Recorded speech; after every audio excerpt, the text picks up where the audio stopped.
Hello everyone, I am the storyteller and I am here to help you today. I know you use this video to fall asleep, so before that, like the video and subscribe to the channel. Also, where are you from and what time are you watching? Now get comfortable and relax. I remember the exact moment I felt it. I was on my couch, still half damp from the rain I'd run through earlier. The wind rattled the panes, and a hollow groan crept through the hallway behind me. Nothing unusual for an old house in stormy weather, I told myself. But as my eyes darted across the room, just a nervous habit these days, I caught sight of the leather armchair. It looked the same as always. That faded mustard brown upholstery, those creases and scratches on its surface. It was a piece I never used, never even touched. Something about it just felt stale, off. It had come with the house, part of an inheritance from a distant uncle I'd hardly known. I kept telling myself I'd get rid of it eventually, but I never did. Now I regretted that, because that night, I could swear the seat was sinking under someone's weight. Invisible, sure, but unmistakably there. My heart started pounding. I tried blinking away the impression. Maybe it was the storm playing tricks on the shadows, the dim lamp behind me flickering just a bit, or the reflection of lightning across the polished floor. But no, the leather cushion, always a bit stiff, was dipping inward as if bearing the load of a heavy body. I tried to dismiss it and turned back toward the TV, pretending to focus on some late-night rerun. Yet I felt eyes on me, if eyes could exist without a face. The hairs on the back of my neck stood straight as nails. I remember shifting on my couch cushion, feeling the cheap fabric brush against my arms, trying to calm my breathing. There was this faint smell in the air, something like old leather mixed with damp earth. I could hear the faint squeak of that armchair's springs. I knew this house was old, full of quirks, but this was different. I felt my palms sweating, my toes curling against the rug's rough fibers. I tried to ignore it, but soon the sound got clearer. A subtle creaking, as if whoever sat there was adjusting their posture. I stood up slowly and took a step closer. I didn't want to, but some foolish part of me needed to confirm what I was seeing. The wood floor beneath me complained with each step, and I wondered if the invisible guest could hear it too. Reaching the edge of the coffee table, I squinted. The cushion was definitely pressed down. Then, almost imperceptibly, it lifted and sank again, like someone shifting their weight from one side to another. I swallowed hard, feeling my throat dry. There was no outline, just the indent, proof enough. I retreated to the couch, breathing heavily. My chest felt tight. Outside, the rain intensified, hammering the windows. The storm's rumble seemed to circle the house. I tried to rationalize it. Maybe the foam inside the cushion was defective, maybe moisture had warped the chair's frame. But none of that explained the rhythmic movement, the slow rocking. My heart wouldn't settle. I didn't sleep that night. Instead, I sat on my couch staring, occasionally flicking my gaze to the hallway, to the locked front door, then back to the armchair. The lights inside flickered once or twice, probably the storm messing with the old wiring. I tried to distract myself. I pulled my phone from my pocket, scrolled through messages. No signal. Typical for these storms out here. The old family home was a bit isolated, a rustic retreat, my uncle had called it in his will. I came here to escape a messy divorce and a pile of debts, hoping to find peace. Instead, I'd found this thing. As the hours dragged, I tried closing my eyes, hoping when I opened them that the chair would be normal. But whenever I peeked, the invisible sitter was still there. By dawn, the rain had subsided. The air smelled of wet leaves. My eyes were gritty and sore. I stood, stretching my stiff back, and decided I'd get rid of the damn chair. I wasn't even going to donate it. I'd toss it outside in the mud, let it rot. I marched over to the front door, my socks sliding a bit on the floorboards. Grabbing the knob, I twisted. It didn't budge. That was odd. The lock wasn't even engaged. I tried pulling harder, putting my shoulder into it. Nothing. I walked to the kitchen door, also stuck. The windows were sealed shut, as always, but now even the hinges wouldn't give. This place was old, yes, but I'd never had trouble opening doors before. Frustration and fear mingled in my gut. I returned to the living room, determined to push that armchair out of the way, maybe knock it over. But as I approached, I heard it. A deep wooden groan from inside the structure, like old bones protesting. And then I saw the backrest, the old leather folds shifting as if someone were leaning back, making themselves comfortable. I felt a sudden chill on my left shoulder, like icy fingertips. I jerked away, spinning around, but found nothing, just the stale air and my own panicked breath. I didn't dare sit down again. Instead, I stood, pacing back and forth. My arms were crossed tight over my chest, my jaw clenched so hard it hurt. Morning light filtered weakly through the rain-streaked windows, giving the room a sickly yellow tint. I noticed for the first time a small discoloration on the floor near the chair's feet. I knelt down and touched it. The wood there felt colder, and as I rubbed my fingertips together, it left a slight oily residue. I wiped my hand on my jeans, feeling disgust and fear coil inside me. I needed more information. Maybe there was something in my uncle's old paperwork. He'd left a bunch of boxes in the storage closet. I rummaged through them, flipping through old receipts, letters, and photos. Nothing that explained the chair directly, but I found a photograph of the living room dated decades ago.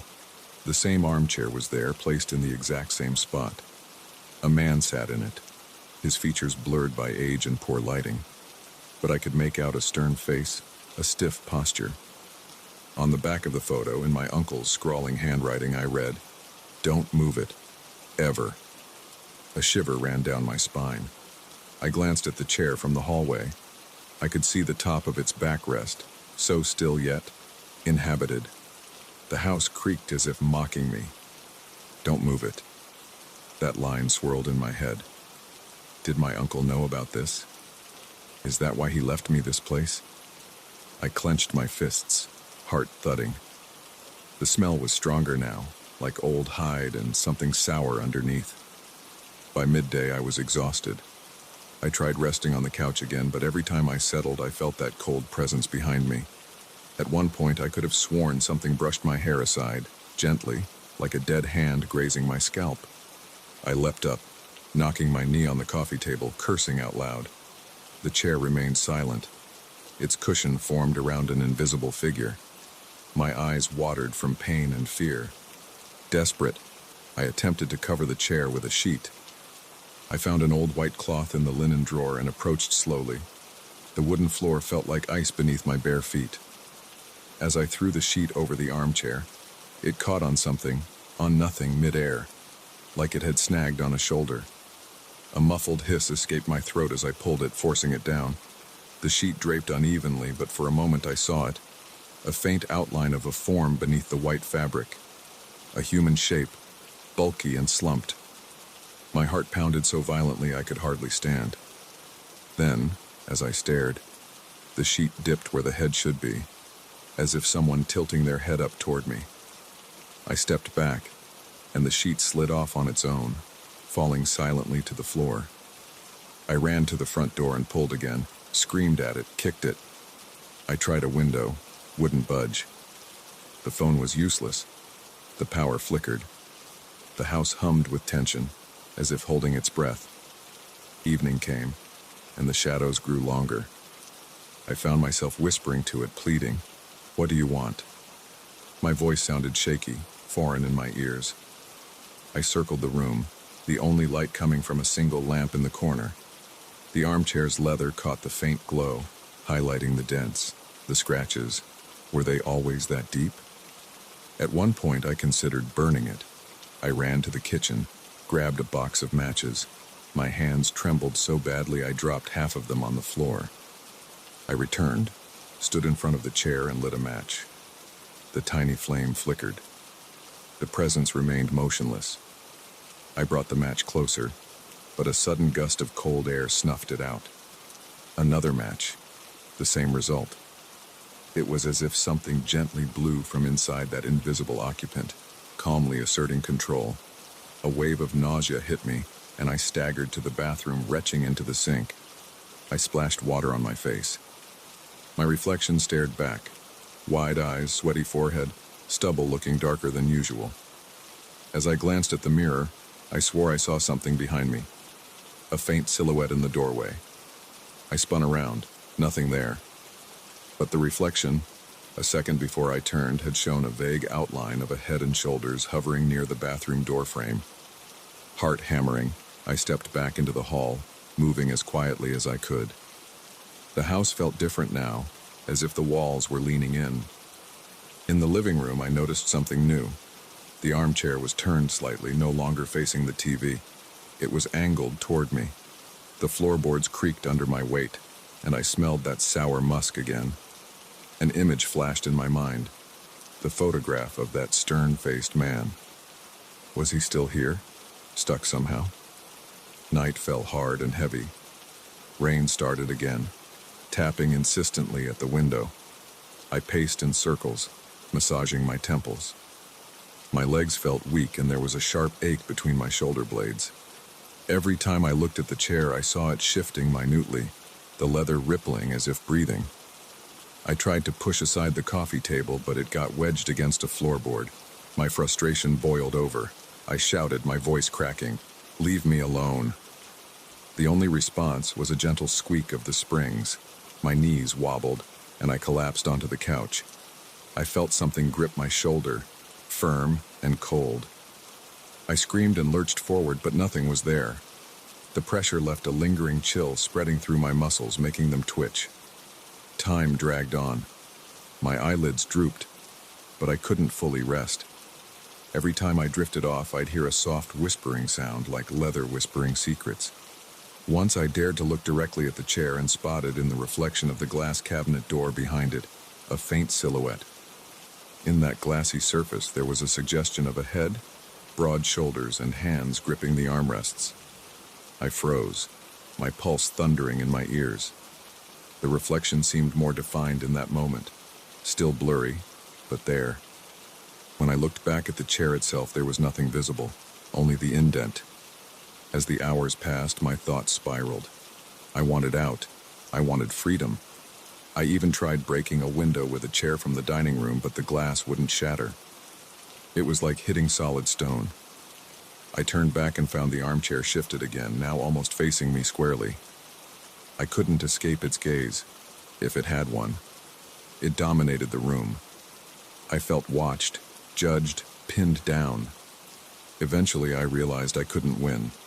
The house wouldn't let me leave, and the chair wouldn't release me from its presence.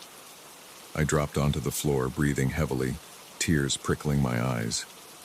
The storm outside raged on, and inside I was trapped in a silent war with something that didn't need words. My mind raced. Maybe if I pretended to sleep? Maybe if I submitted somehow? In the final hours of that torturous night, I slumped against the wall, my body shaking with silent sobs. I lifted my head and looked at the cabinet's glass door one more time. The silhouette was clearer now, just for a second.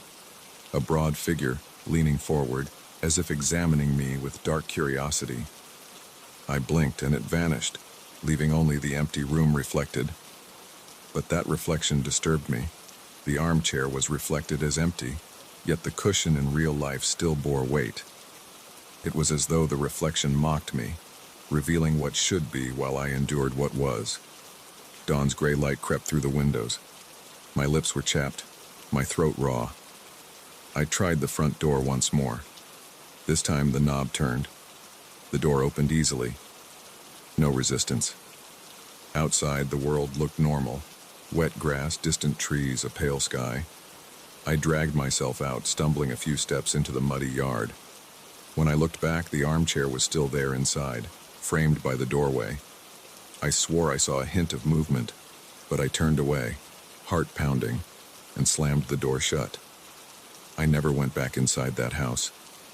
I ended up leaving the property entirely, driving away as soon as I could start my car. Days later, I found myself flinching at small noises, checking over my shoulder for a presence that wasn't there. In store windows, I sometimes caught a glimpse of my reflection and thought I saw something else lurking just behind me. My skin never stopped feeling a little colder, as though touched by phantom fingers. Even now, as I write this from a cramped motel room, I see faint shapes and shiny surfaces, hints of what might have followed me. The memory of that armchair and its invisible occupant weighs on me. When I close my eyes, I feel the cold pressure on my shoulder again and hear the creak of old leather. I know I left that house behind, but I'm not sure I left it empty. Something remains, some lingering presence that refuses to loosen its grip. And I fear the next time I catch my own reflection, I might see it behind me once more.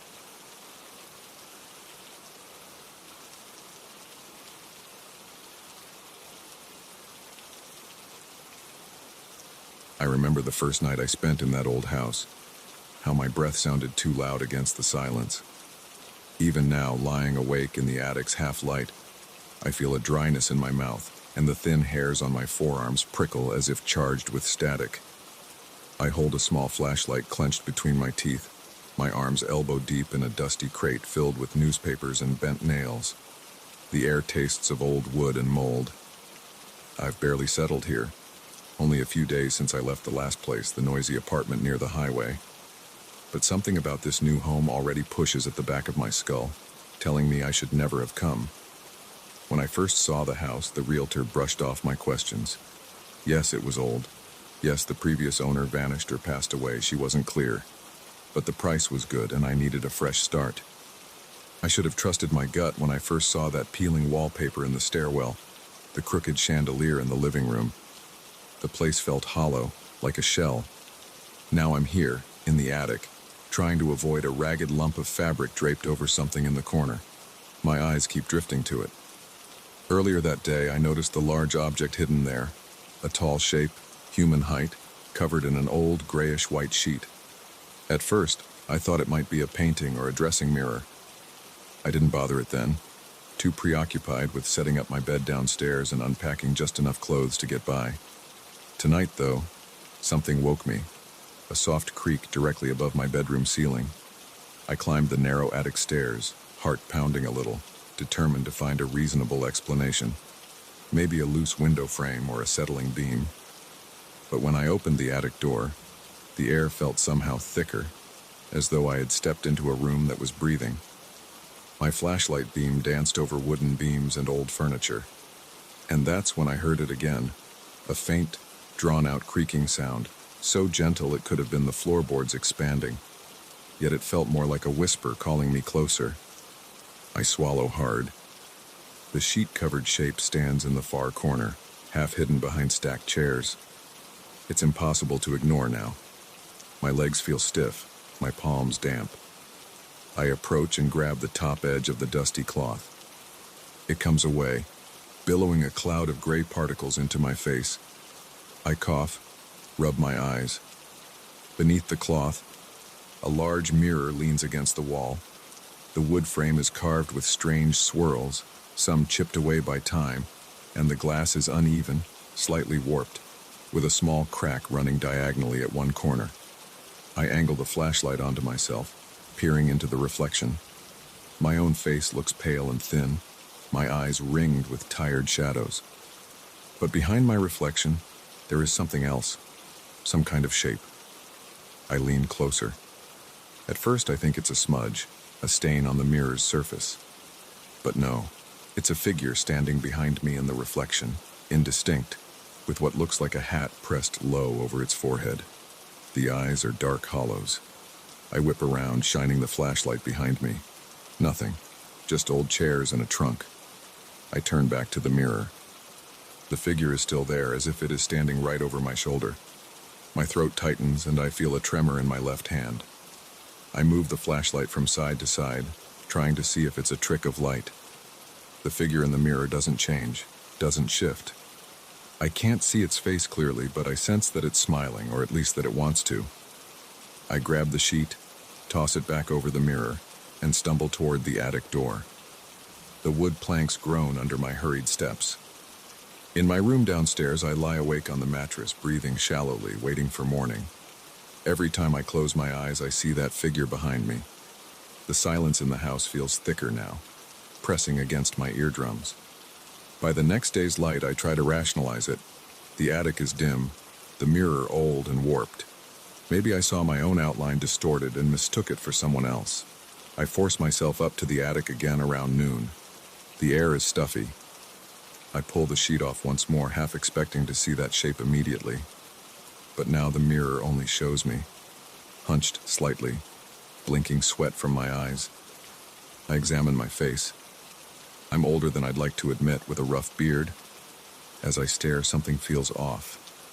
My beard looks unruly, as if certain hairs are twisting in ways they shouldn't. I smooth my hand over my chin. The reflection hesitates before mirroring my action.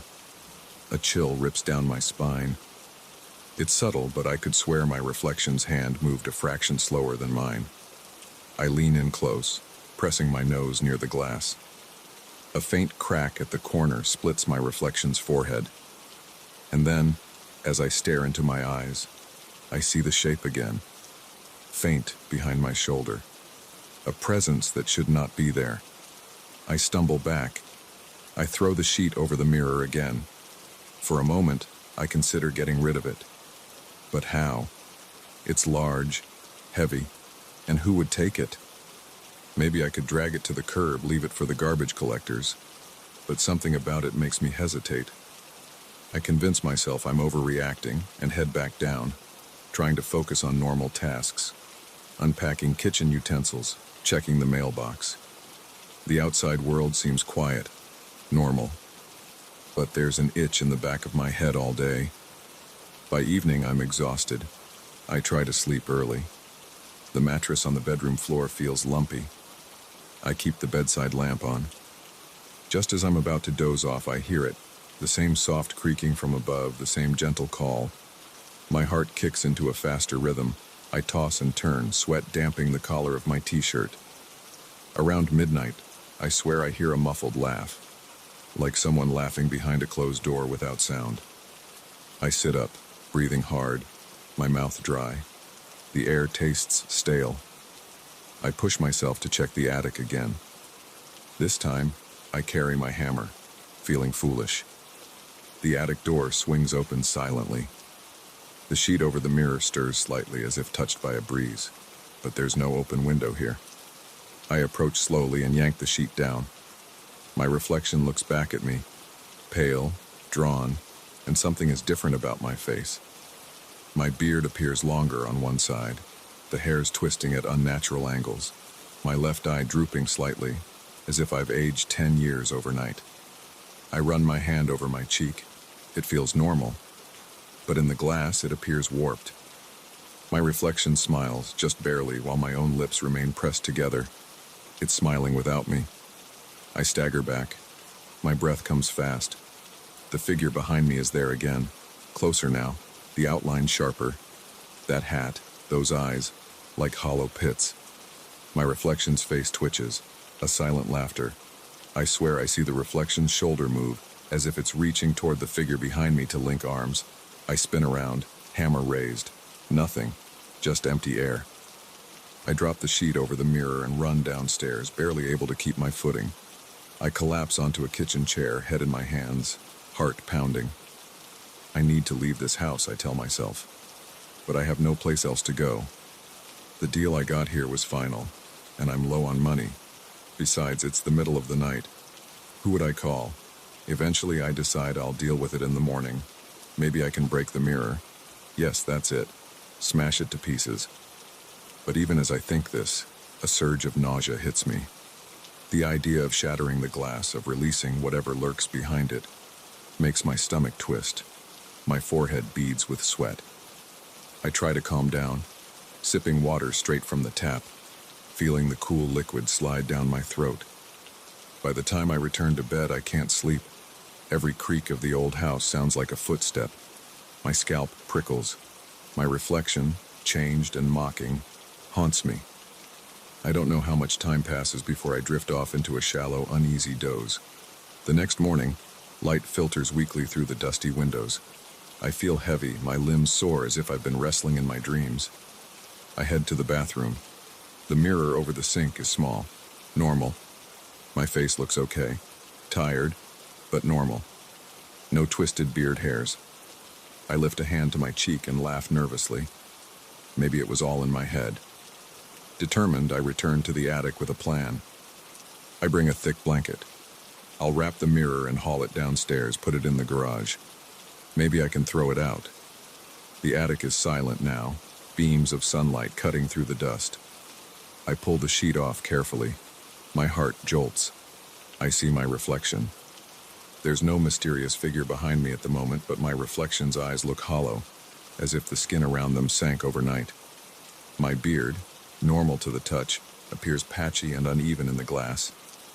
My reflection tilts its head slightly, lagging a half-second behind my real movement. My stomach flips. I feel the sweat on my palms, the back of my neck tingling. I reach out, pressing my fingertips against the mirror's surface. It's cold, so cold that it stings. For a split second, I feel something push back from inside. My reflection's mouth opens in a silent laugh. I yank my hand away. The attic floor creaks, louder this time, and I sense movement behind me. I don't dare turn around. I stare into the mirror's surface and see the hat, the deep-set eyes emerging at the edge of the frame. It's getting closer. My reflection is caught between me and that figure. Or maybe I'm caught between them. My heart pounds. If I try to smash it now, what if that thing steps through? If I try to run, I'll never be free of this. I have to do something. My hand shakes as I grab the heavy blanket, my breath's coming fast and shallow. The figure is inches away in the reflection, looming behind my distorted face. I can almost feel its breath on my neck. I lunge forward, throwing the blanket over the mirror. The moment the glass is covered, the attic falls silent. No creaking. I drag the mirror away from the wall, knocking over a pile of chairs. Dust fills my lungs, making me cough. The mirror is heavier than I expected, and as I tilt it forward, I hear a faint scraping, like nails on glass from the other side. I nearly drop it. I can't stop shaking. My vision blurs with sweat. Step by step, I wrestle it down the attic stairs. Each step groans beneath our weight. When I reach the first-floor hallway, I feel a surge of relief. I lean the covered mirror against a wall near the garage door. My heart is still hammering, but at least it's farther from my bedroom. Maybe I'll drive it to the dump. But I'm terrified to uncover it again. Terrified to see my own face twisted and that thing behind me. Night falls slowly. I eat a can of cold soup, barely tasting it. The silence is heavy. Before bed, I pass through the hallway. The covered mirror stands there, silent. I keep a wide berth. I wake in darkness to soft laughter, still silent, but I feel it in my bones. My hands tremble uncontrollably. I open the bedroom door a crack. The hall is dim. A street lamp outside casts just enough light to see the outline of the mirror under the blanket. The shape seems taller now, leaning forward as if listening. My stomach turns. I approach it with cautious steps. I reach out, placing my hand on the cloth. Beneath it, the surface is cold. I can feel something pressing outward, a subtle bulge. The crack in the glass. I remember it clearly. Did it grow larger? I lift the cloth's edge by just an inch. Inside the darkness, I see my eye, my reflection's eye, staring back. But it's not aligned with my face. It's offset, half sliding off where it should be, and behind it, the edge of a hat, a grin in the shadow.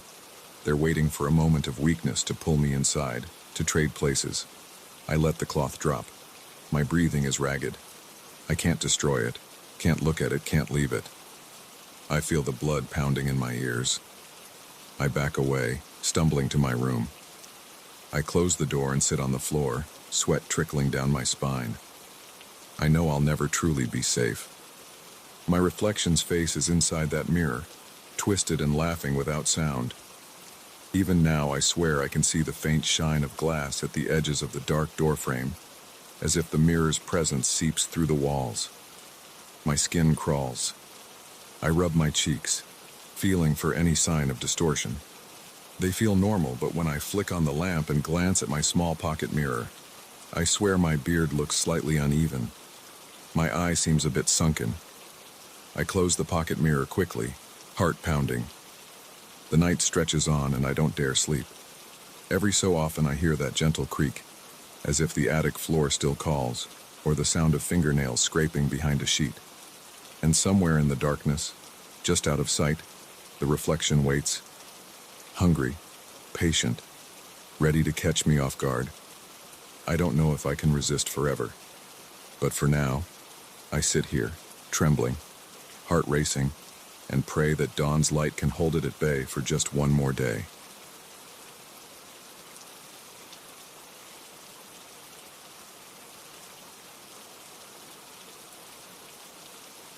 I'm not sure what first drew me closer. Maybe it was the faint scraping of something against the floorboards or the whisper of stale air slipping through the gaps in old, rotting wood. All I know is that, despite my every instinct screaming for me to stay upstairs, I stand here now, staring down that dim corridor in the basement of the antique store. I work here, sure, but I've never felt at home in this place.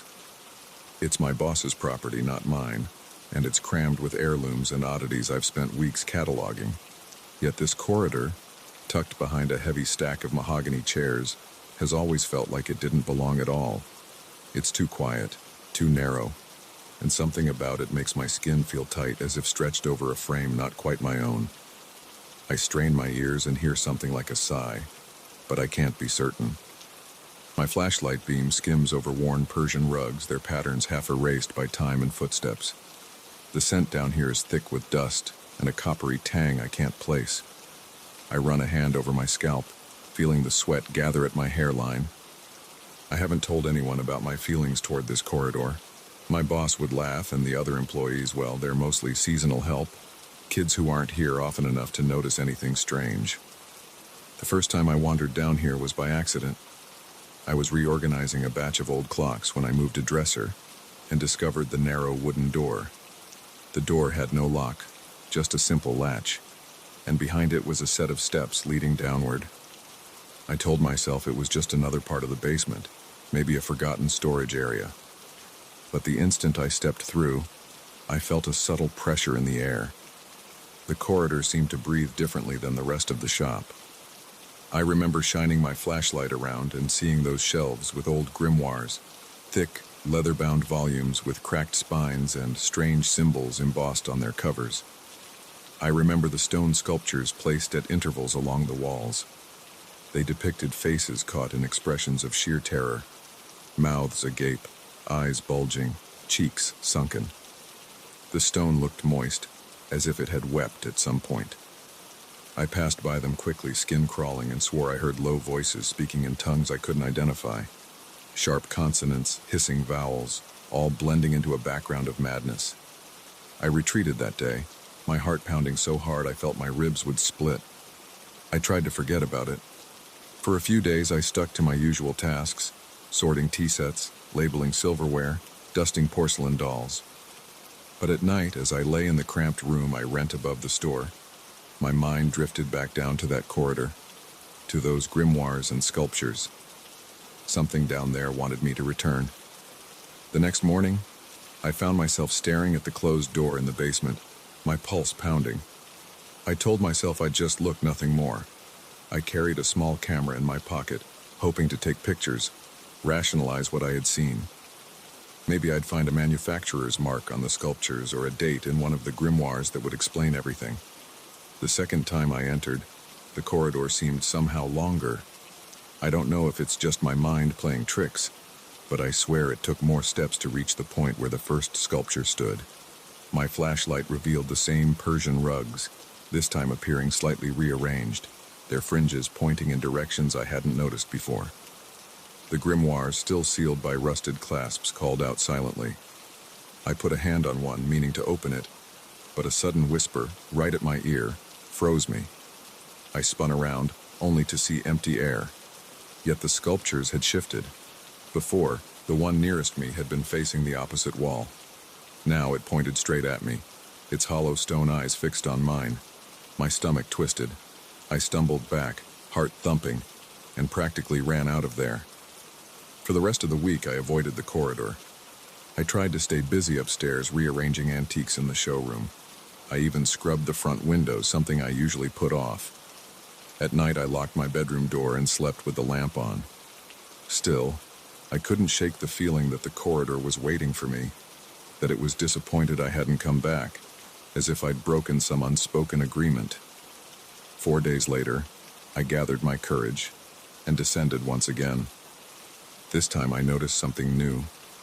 At the far end of the corridor, past several layers of rugs and shelves, stood a tall oval mirror.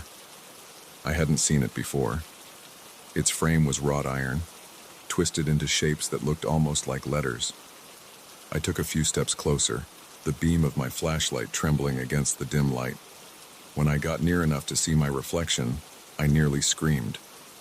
My reflection was there, but it seemed slightly delayed, as if reacting to my movements a fraction of a second too late. I raised my hand. It hesitated before doing the same. My breath went shallow, my chest tight.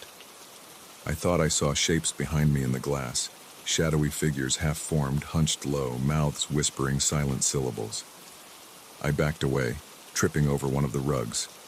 I felt a hand, a real, solid hand, grip my shoulder. I spun with a gasp, but no one was there. I stood in silence, my heart hammering, trying not to retch. The sculpture stared at me again. The one closest now had its mouth twisted into what looked like a sneer. I reached out slowly and touched the cold stone cheek, feeling a film of moisture that made me snatch my hand back. It smelled like earth, like damp soil. I could hear those voices again. They seemed amused. Later that night, lying in bed, I replayed the events in my mind. I remembered a small journal I'd found in the main shop a few months ago. It was tucked inside an old writing desk, and its leather cover bore a strange mark. At the time, I couldn't decipher the language inside. It was all in some runic script.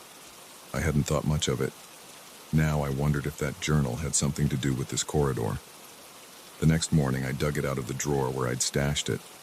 I looked at the runes again, pressing the pages flat. With a magnifying glass, I spotted a recurring symbol that matched some on the grimoire's spines. It looked like an eye crossed by 2 slashes. My heart sank. I felt watched, even now in the daylight. That evening, I took the journal with me into the corridor. I don't know why. I guess I wanted answers to feel a little less helpless. The corridor felt colder this time. My breath puffed out before me in thin clouds. Dust motes swirled in the weak light of my flashlight. I approached the first sculpture, holding the journal up as if it were a shield. The whispering grew louder, but I couldn't pinpoint its source. It seemed to ooze from the walls themselves. I advanced slowly, each step punctuated by a soft creak of the floorboards beneath the rugs.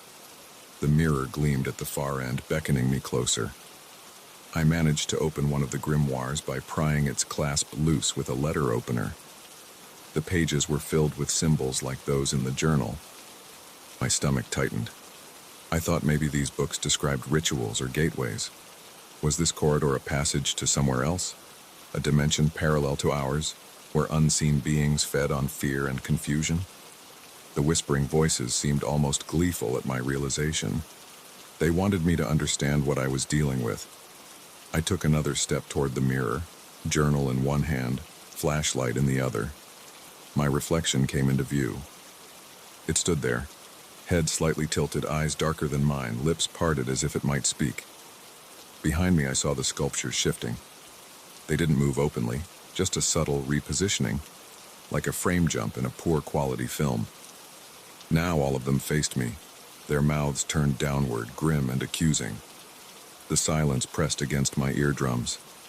I could hear my own heart, each beat making my vision flicker. I tried to speak, to say something, maybe demand who they were or what they wanted. My throat closed up. I coughed, and the sound echoed strangely. The reflection raised its hand a moment too late. I reached out, intending to touch the mirror, to see if it was solid. My fingertips never made it. The surface seemed to ripple slightly like old glass under a shifting light. I yanked my hand back, terror jolting through my veins. There was a presence in that mirror. No, behind it. I could feel it watching, feeding on the tension coiling in my muscles. The corridor felt narrower.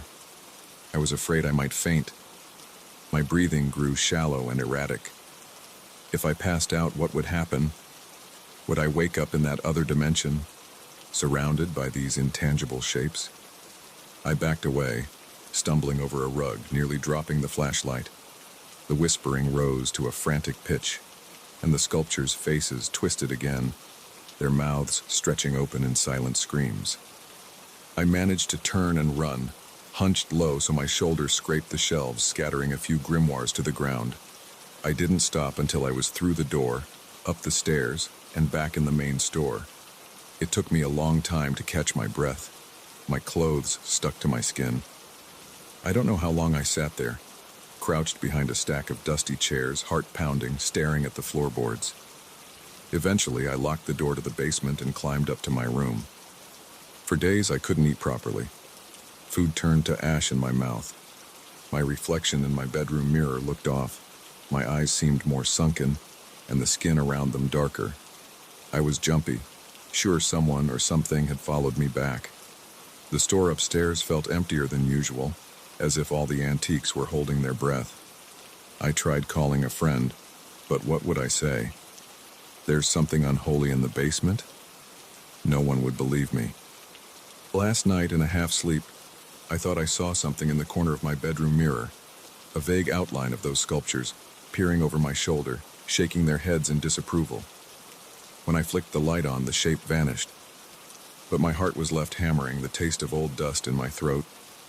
Today I forced myself downstairs again just to check the basement door. It was still locked, but I heard the whispering through the wood, scratching at the edges of my mind. I know the corridor is still there, unchanged and yet ever-shifting. I know that if I open that door again, I will see those sculptures glaring at me, their positions altered, their contempt palpable. The mirror will still be waiting at the far end, a thin veil between two worlds. And whatever lurks behind that surface, whatever watches through my reflection, will be hungry, eager to draw me back in. I don't know how much longer I can resist. Even now, as I stand upstairs, my reflection in the store's glass cabinet seems a half-second slow, the eyes darker than before. The corridor's pull is growing stronger, and my fear, ironically, only feeds it. I can taste the dust on my tongue. It feels gritty, like tiny shards of glass.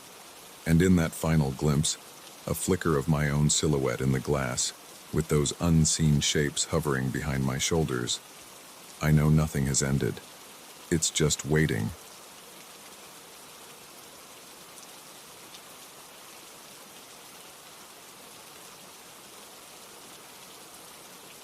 I first heard the rustling around midnight.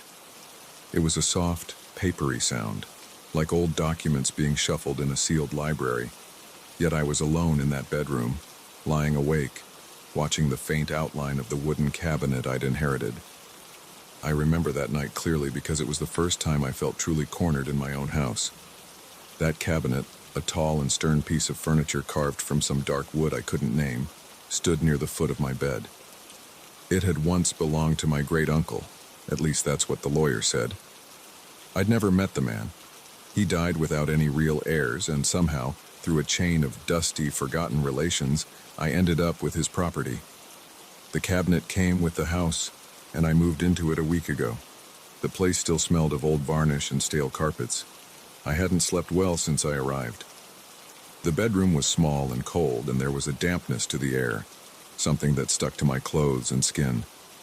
Every night I'd wake up, heart thumping, aware of something off, something watching. The first couple of times, I blamed my nerves. The entire reason I chose to stay was financial. I had nowhere else to go after losing my apartment. It was either live in this inherited old house in the countryside or end up sleeping in my car. So I stayed, hoping to fix the place up and maybe sell it later. The cabinet's doors would creak sometimes even when I didn't touch them. I tried to ignore it. It had drawers filled with old photographs, portraits mostly. They were neatly stacked, each in a simple wooden frame.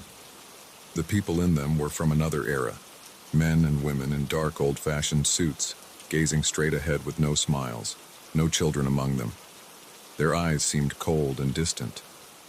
The odd thing was I couldn't identify any of them. They weren't my relatives, or at least I didn't recognize their faces from the few family albums I knew. Maybe they were friends of my great-uncle or people he'd studied. He was a historian, I think, or something along those lines, but I never got a full explanation. The lawyer wasn't very talkative. On my second night, I woke again to that sound, the fluttering of pages or photos.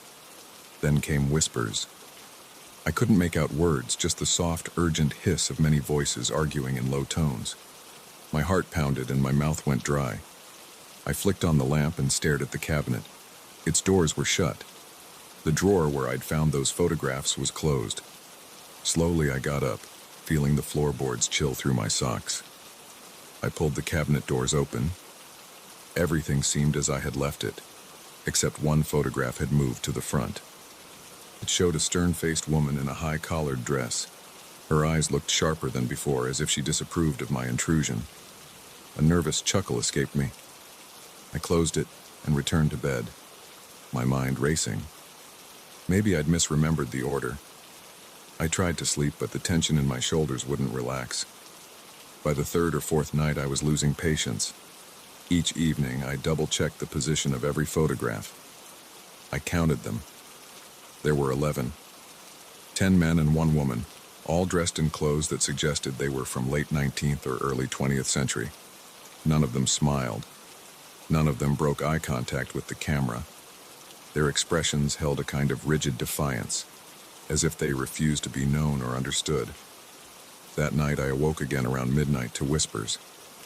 I shot out of bed, yanked open the cabinet drawer, and saw that the top photograph had changed. The face, a man with a thick mustache, looked slightly different. It was subtle, like he had shifted his posture. His eyes seemed narrower, more focused on me. My chest felt tight. I felt watched, scrutinized. After that, I tried something else. I picked up the top photograph and took it to the kitchen. I turned on all the lights, breathing fast, and decided to throw it into the trash bin. When I closed the lid, a weird relief washed over me, as if I'd broken a spell. I returned upstairs and checked the cabinet. Now the top photograph showed a different face, another man. It was the same old black and white style, the same rigid suit. I went back to bed determined not to listen to the whispers. The next morning I was sure I'd see an empty trash bin with that photograph still crumpled inside. But when I looked, the bin was empty except for last night's coffee grounds. Confused, I ran upstairs. The photograph I'd thrown away was back, neatly stacked with the others. I stood there, cold sweat gathering on my forehead. I touched the photos. The edges felt dry and brittle like old parchment. How had it gotten back? I spent the entire day trying to rationalize. Maybe I'd been sleepwalking, or I somehow got mixed up. The house was old. My nerves were shot. Determined, I took all the photographs out of the cabinet and placed them in a cardboard box. I drove to the edge of the property near a patch of overgrown trees and tossed the box in a small fire I built. I watched until the edges of the cardboard blackened and the frames inside began to smoke. The smell was horrible. Burned wood and musty paper. I coughed, stepping away, tears gathering in my eyes from the smoke. When it was done, just ash and charred scraps remained. Satisfied, I stomped back to the house. As I entered the bedroom, I felt suddenly ill. My stomach lurched at the sight. The cabinet drawer was slightly open, and inside, stacked neatly, were those 11 photographs. This time I noticed something worse. The faces had changed again. They were no longer distant strangers. Now I recognized the bone structure beneath the mustaches and beards, the shape of the eyes in the woman's thin face. They looked like older versions of me, distorted, dressed in old-fashioned clothing, each pair of eyes glaring as if I'd betrayed them. I doubled over, feeling my pulse hammer in my ears. This was impossible. The nights that followed were a blur of half-sleep and fearful awakenings. I heard the flipping of pages more distinctly now. I heard soft murmurs, words half-formed. Not ready. Inside. Must come closer. I lay sweating in my sheets, struggling to breathe quietly, as if any sound might give me away. My hands trembled whenever I reached for the cabinet. I tried locking it, barricading it with a chair, but it made no difference. By dawn, the photographs always rearranged themselves in a new order, each face more closely resembling mine. One had my eyes exactly, down to the tiny scar above my left eyebrow. I tried calling someone, but my cell service was weak out here. The phone line in the house was dead. I thought about leaving, but I had nowhere else to go. My savings were gone, and this was my last refuge. Besides, some sick curiosity held me here. I needed to understand what was happening. Maybe if I cracked open the back panel of the cabinet, I'd find a mechanism or old documents explaining these portraits. Maybe my great-uncle left notes. He'd been a recluse. Could he have been involved in some strange hobby? Late one afternoon, I mustered the courage to inspect the cabinet thoroughly. I found a small compartment hidden behind the main drawer. Inside it, there was a folded piece of parchment, the ink faded and the handwriting cramped. I could barely read it, but I caught words like inheritance, binding, and bloodline. It mentioned portraits that claim their own, and faces drawn closer as the cycle completes. My shoulders twitched at every sound while I read. A draft pressed against my neck. I stuffed the parchment back, heart racing. I had confirmation now that this was no accident. Something tied to my family. Something that wanted me. But how? That night, I tried staying awake. Around midnight, I heard the first whisper. He's stubborn. Another voice, quieter. He must step inside willingly. My throat went dry. Did they think I'd climb into the cabinet? The idea was absurd. My heart hammered so loudly I worried they could hear it. The photographs were discussing me. There was no denying it now. My sweat turned cold at the realization. They had changed from strangers to versions of me. How much closer could these images get? Would they start moving while I watched? I crawled out of bed and crept toward the cabinet. The floorboards creaked. I pressed my ear against the wood. I felt a faint vibration inside, as if a dozen people were in a cramped room whispering urgently. I swallowed hard. The lamp's light flickered. My palms were slick with sweat.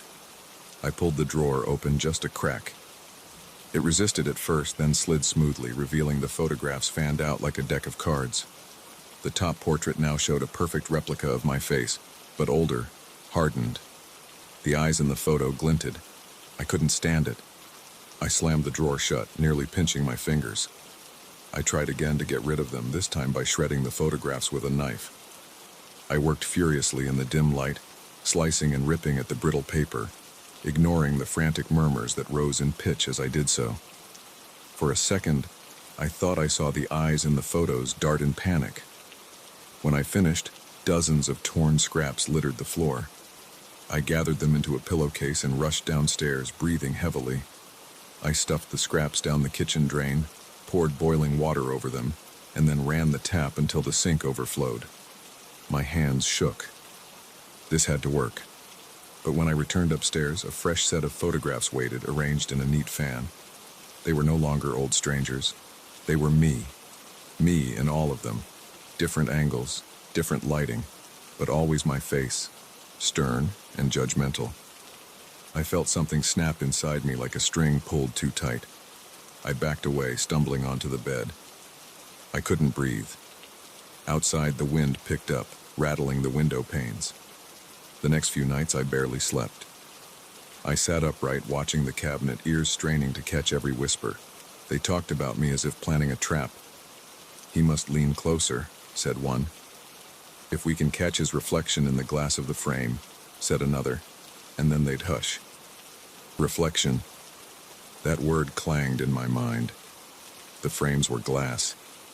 If I looked into them too long, would I see something that pulled me in? One night, in a panicked rage, I tried yanking the entire cabinet out of the room.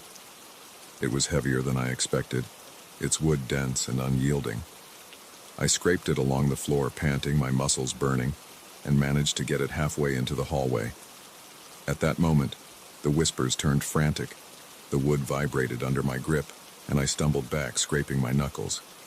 The cabinet shifted impossibly, returning to its original position when I blinked.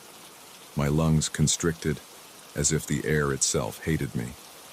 Now, every midnight, I hear them. They know I'm afraid. They know I won't leave. And I know they're growing bolder. The last time I dared look directly into one photograph, my reflection in the glass covering seemed to smile back, even though I wasn't smiling. My stomach flipped, and I turned away, heart pounding. My appearance is changing. I see it in the bathroom mirror. My features look slightly sharper, older, as if I'm aging faster here. My fingertips tremble. My eyes have that same sternness I saw in the photographs. It's as if they're slowly drawing me into their world, no matter what I do. Tonight I'm lying in bed, eyes locked on that cabinet. I can't destroy it. I can't discard the photographs. They return, always. I'm stuck, trapped between these four walls, with no money to escape and no courage to face what lies within. The whispering is louder now, the pages turning faster, flipping through versions of me, deciding which shape to lure me into. My breathing is shallow and sweat coats my forehead. I know that as soon as I drift off, they will call to me again. I don't think they can kill me, not directly, but each night leaves me more hollow, more uncertain of what's real. When I wake at dawn, I touch my face and it feels unfamiliar. My skin tingles, as if the boundary between me and the photographs is thinning. Sometimes I catch a glimpse of movement in the glass when I pass by. I have started avoiding my own reflection. I have no proof to offer anyone else. No one would believe my story, but I know what's happening and I know I'm losing. Every midnight I sit in the darkness and listen to them plot. They're patient. They know I'm alone, and I'm sure as time passes they'll find a way. The cabinet stands there silent in daylight, but at night it's alive with their murmurs. I feel them waiting for the perfect moment to drag me inside. I can sense their eyes on me, feel their disapproval and hunger. I haven't escaped, and I don't know if I ever will. For now, all I can do is stare at that old wood, stiff and unyielding, and hear those voices rising in the quiet darkness. The photographs remain behind those doors, always watching, always waiting, and I'm certain they will never let me go.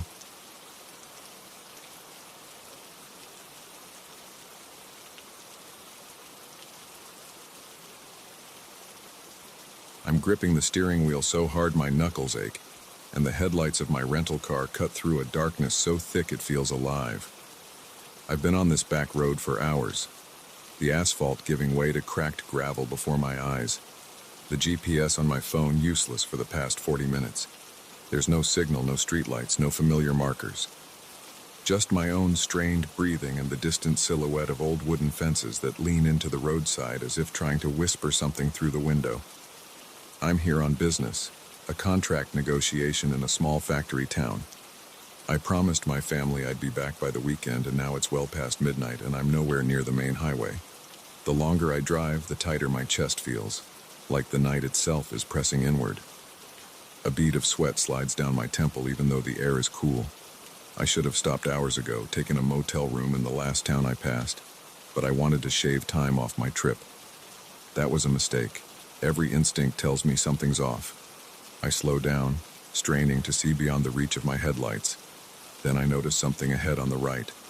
A cluster of old buildings, outlines of rooftops against the moonless sky. I pull over, engine rumbling softly. The village, it's too large to be a single farmhouse, seems completely abandoned. There are a few wooden houses, their windows boarded or empty, and a sagging inn sign that I can't quite read in the darkness. The silence outside is unnaturally heavy. I kill the engine. Now it's just me and my heartbeat, which sounds too loud. I step out, gravel crunching under my shoes, and call out, "Hello?" My own voice sounds hollow. No response. The ground is uneven. I push open a creaky gate and step into what might have been a town square. My flashlight beam trembles against old doors and chipped paint. The architecture looks outdated, like something from a century past. Dust and cobwebs everywhere.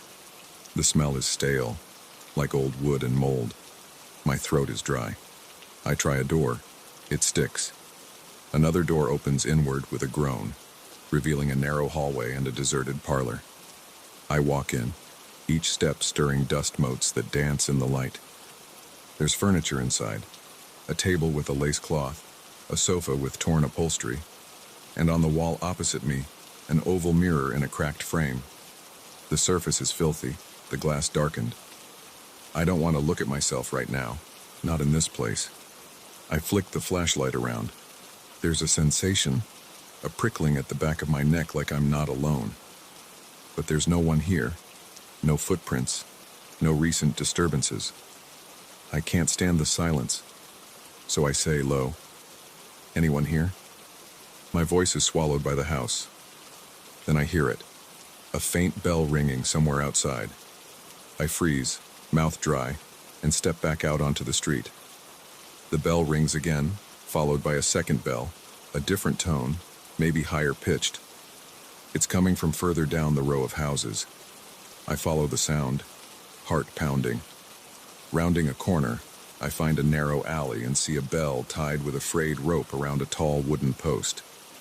There's no electricity line, no wind to move it. Yet it sways gently. The sound it emits is soft, almost gentle, but each note sends a shiver up my spine. I notice another bell ahead, perched in a chimney like a bizarre weather vane. That one chimes in a different tone, as if answering the first. More bells appear the deeper I go, one dangling from a window latch, one beneath a porch roof, one mounted on a twisted iron hook behind closed shutters. Each rings in turn, a dissonant choir of metal whispers. I'm shaking slightly. My stomach knots. These bells are communicating. That's how it feels, like they're talking about me. I can't stand still. I need to understand. Maybe someone placed them here as a prank, or they once served as alarms. I tell myself to stay rational, but I can't ignore the fact that not a single person has shown their face. Not a single voice answers when I call out. Just these bells. I pick a larger house, a 2-story structure with a crooked sign that might have once read Draper's Shop, and slip inside, looking for anything that could explain what I'm seeing. The air inside is damp. I step over fallen shelves. On a counter I find an old ledger, pages brittle and yellowed. The entries are in cramped handwriting I can't fully decipher, but I see dates from decades ago. Everything stopped abruptly at some point. No farewell note, no mention of evacuation. Just a final scrawl and blank pages after that. Outside, the bells continue, some softly tinkling, others deep and resonant. I try to rest for a moment in a back room where a cot remains. I sit, my back against a damp wall, my legs trembling slightly. My throat is parched, so I sip from my water bottle. My hands are unsteady. I consider leaving, getting back in the car and driving off, but I'm not even sure I can find my way out of this maze of old roads. And something about these bells. They're pulling at me as if I need to understand their secret before I go. I force myself outside again, checking the time on my watch. Almost 2 in the morning. The moon has risen, a thin sliver that casts weak light on the rooftops. The bells are quieter now, but they've scattered their voices throughout the village. I imagine them hung in every nook, behind locked doors, inside attics, in chimney flues, on lampposts with no lamps, in places only a careful eye would notice. I'm passing another house when a gust of wind, where did it come from, flicks dust into my eyes. I rub them, coughing, and as I blink away tears, I notice a tall standing mirror propped against a hallway wall, visible through a half-open door. This mirror is different from the one I saw earlier. It's larger, with a heavy wooden frame carved into the shape of twisting vines. Something about it draws me closer. I slip inside, shining my flashlight. The glass is covered in dust, but I can make out my silhouette. I step forward, raise a trembling hand, and wipe a small patch of dirt away with my sleeve. My own eyes stare back, wide and uncertain. At that moment, a single bell chimes, soft, warm, almost like a whisper. I spin around, the flashlight beam jerking over the empty room. No one there. But the bell calls again from somewhere above. I step into a side room, a kitchen maybe, and find a tiny bell hanging from a corner cabinet. It's so small I have no idea how I even noticed it, yet its voice is as clear as a gentle tap on a window pane. Suddenly, from outside, other bells answer, their tones overlapping, echoing down corridors and empty lanes, building into a strange conversation. My heart races. I step backward back toward the mirror. I catch my reflection again. For a fraction of a second, I swear I see someone standing behind me, just a shape with hollow eyes. When I turn, of course, no one's there. My skin crawls. It's late, and I'm exhausted. The bells keep calling, and I imagine them shaping my name out of their tones. I must be delirious, but I hear it. Ja, son. Ja, son. Drawn out in half-tones. My breath comes in short gasps. I feel sweat trickling down my back. I need to get out, find my car, drive until the gas runs dry, anything to escape these chimes. I rush through the house, back onto the street. In my haste, I trip over a broken step and fall hard, scraping my palms. The pain grounds me for a second. Above, the sky seems closer, the silence between bell notes thicker. I start walking fast, then running. Around me, the bells ring faster, not in a frantic way, but in a pattern I can't decode. I dart behind a stable and nearly slam into another bell that's been tied to an old pitchfork stuck in the ground. I dash into what looks like a general store, hoping to find something, a tool, a cloth, anything to block my ears. Inside, I find a stack of dusty aprons. I grab one, wrap it around my head to muffle the sound. I'm breathing like I've run a marathon. Through the window, I see my reflection in the glass. The apron around my head looks ridiculous, but what catches my eye is something else. The reflection of the door behind me seems off, like the wood is warped. Within that distortion, I glimpse a pair of eyes that aren't mine, gazing through the mirror like pain. I spin around, and the door is just a door, no one there. A deep clang resounds from the village square. I uncover my ears and follow it, half in terror, half in desperate curiosity. At the center of this silent place, I find a tall pole with a large bell at the top. It's bigger than the others, heavy and old, maybe a church bell. I walk to it, legs shaky. Behind me, I sense movement, but when I turn, only darkness. The bells, large and small, start chiming again, more slowly this time. Their voices layered into a low hum that seems to throb in my chest. My heart is pounding in sync. I can't escape the feeling that they're watching me, 1,000 invisible eyes peering from behind shutters and eaves. My own skin tingles as if insects crawl beneath it. I take a deep breath. My only option is to leave this place. I stumble back down the main street past the houses and the silent doorways, listening to the bells fade with each step. Finally, I reach my car. The relief is like cold water on a burn. I slide behind the wheel, hands trembling, and start the engine. The headlights flare on, illuminating a sign at the village's entrance I hadn't noticed before. In the reflection of the windshield, because now the windshield itself feels like a mirror, I catch a glimpse of something pale moving behind the houses. The bells give one last chime. My name. I'm sure of it now. And then go silent. I press the gas and pull away. The engine's roar breaks the hush. I do not look back. Once I'm on the open road again, I realize my hands are shaking uncontrollably. There's a tightness in my chest and a buzzing in my ears that no amount of fresh air can soothe. I keep checking the rearview mirror, convinced I'll see something following me. A figure, a floating bell, a twisted face in the darkness. But there's nothing. Only the memory of that eerie village, the chorus of bells, and the endless sensation of invisible eyes tracking my every move. By dawn, I find a main road and follow it to a diner. Inside, the neon lights and the smell of coffee feel almost alien after the night I've had. In the bathroom, I splash cold water on my face. Then I look up, meeting my own eyes in the mirror above the sink. For a second, I swear I hear a faint chime. My reflection flickers, or maybe I'm just tired. Yet I can't shake the feeling that what I saw in that village, what I left behind, is not finished with me. The memory of those bells hums just below my hearing, as if waiting for the right moment to ring my name again.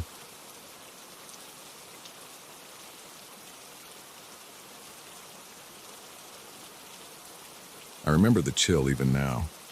It was late afternoon, and I had spent the entire day alone in that cramped basement, trying to turn the old storage space into a proper workshop. The overhead bulb flickered as I stripped away rotten panels and scraped off layers of peeling paint. Sweat trickled down my temples. My hands were coated in dust, my clothes heavy with the smell of damp earth and mold. It was in the corner beneath a protruding beam that I noticed a narrow crack running through the old concrete wall. At first, it looked harmless, just a slender fault line slicing through the rough surface. But when I ran my fingertips over it, I felt a sudden, sharp breeze, impossibly cold, like air escaping from a freezer. The hairs on my arms prickled.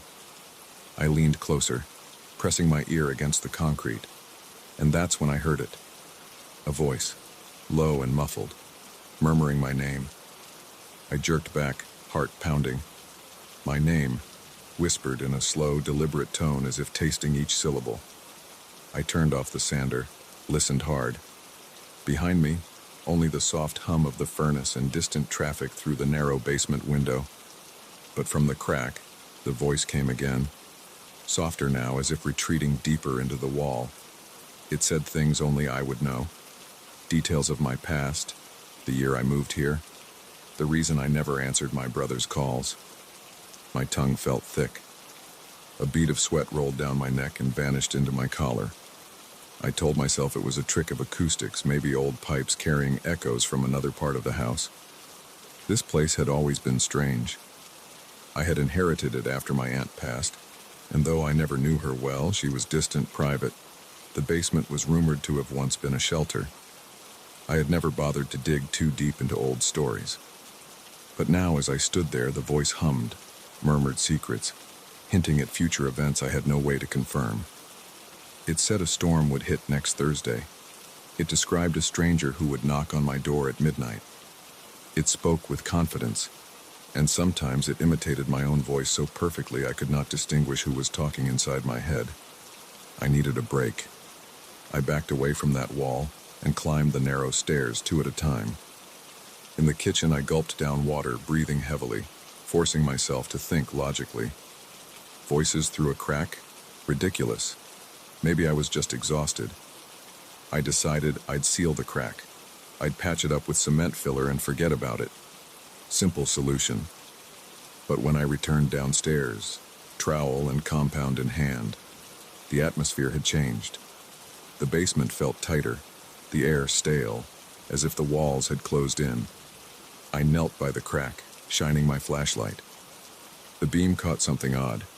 There was a slight sheen in the depths of that fissure, a subtle glimmer like polished metal or wet stone. I leaned closer but couldn't see more than a few inches inside. I pressed filler into the gap, pushing it firmly, determined to lock whatever was behind it away. The instant I did, the voice rose, louder, as if straining against the barrier. It mocked me now, using my voice, my inflections, repeating lines I used to mutter under my breath during hard times, hurling my own doubts back at me. My hand shook. A sudden gust of icy air blew from the crack and cut through my shirt, making me gasp. I stumbled back, leaving the job half done. That night I dreamed of faceless figures roaming my hallway upstairs, their heads smooth and blank like eggs. They hovered over my bed, reaching out with long, jointless fingers. I woke up sweating, my lungs tight.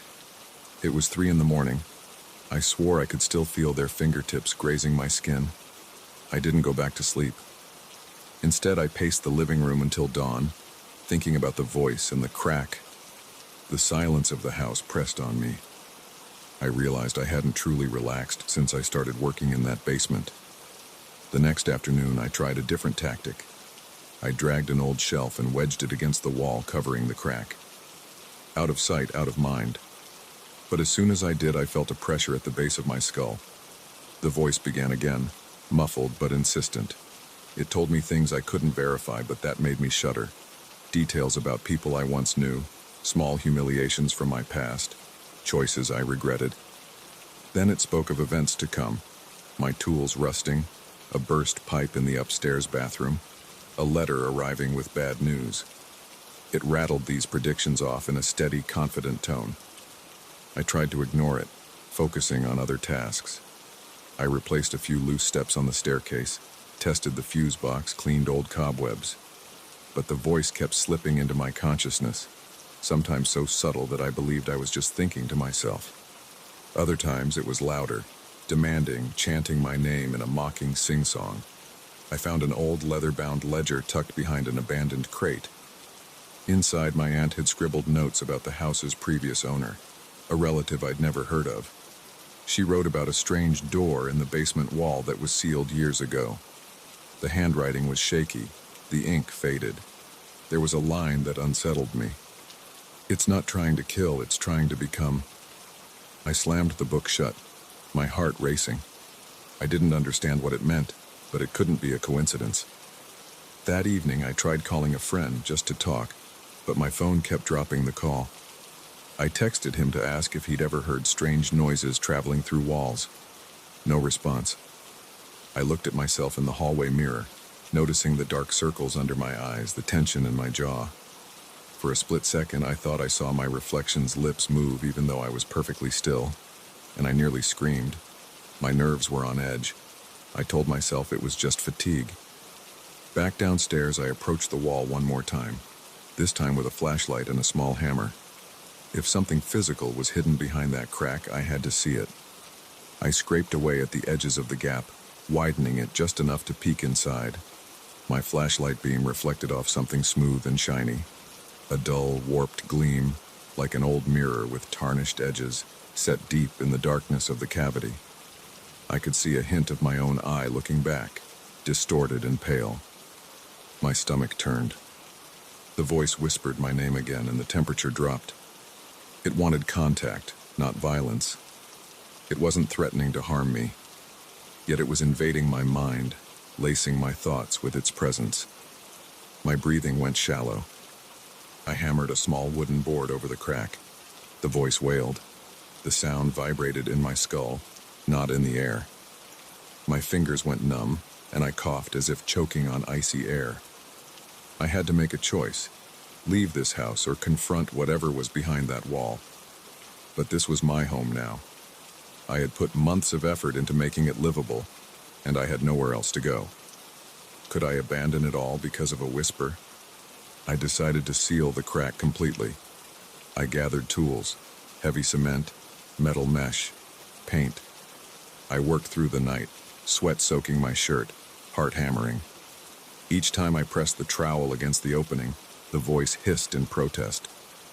It recited my failures, repeated the worst things I'd said to people I loved. My knees shook, but I kept going, layer after layer, until the crack was nothing more than a faint line under fresh paint. By morning, I was exhausted.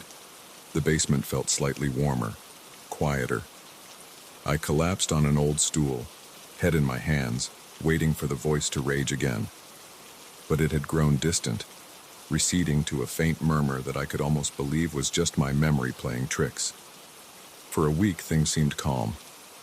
I avoided the basement, though I could sense a lingering chill beneath my floorboards. I slept fitfully, still haunted by dream figures without faces, but now they seemed further away, less distinct. I began to relax, telling myself it was over. Then yesterday I saw something that made my skin crawl. I was down in the basement again, checking for any signs of moisture. The wall looked normal, no cracks. But when I glanced at a shiny patch of the floor where a puddle had dried, I noticed my reflection in that slight sheen. My reflection's lips parted. I had not opened mine. It looked at me, head tilting, and I could almost make out the faint shape of a face I didn't recognize lurking just behind my reflection's shoulder, featureless but watchful. The temperature plummeted. My heart raced. I backed away, my feet scraping the concrete, unable to look away until I stumbled and caught myself against the railing. The reflection's lips moved silently, forming my name once more. I fled up the stairs, heart pounding so hard I thought it would burst. Now I write this, hands shaking, door locked behind me. I feel the pressure in my head again, a distant hum. I run my tongue over my dry lips and taste dust. The mirror in the bathroom upstairs is covered with a towel. I can't bear to see my own face. Every reflective surface seems to hold a glimpse of something lurking, waiting, whispering. I feel its presence inside me, not fully formed, but growing more comfortable in the corners of my mind. I've sealed the physical crack, but I can't shake the feeling that I've only given it a new home. My thoughts. When I stand in front of the kitchen window at dusk, I sometimes catch my reflection grinning at me out of sync, or mouthing words I can't quite hear. And then, in the silence, there's a soft murmur, just beneath the threshold of sound, calling my name, reminding me that none of this is truly over.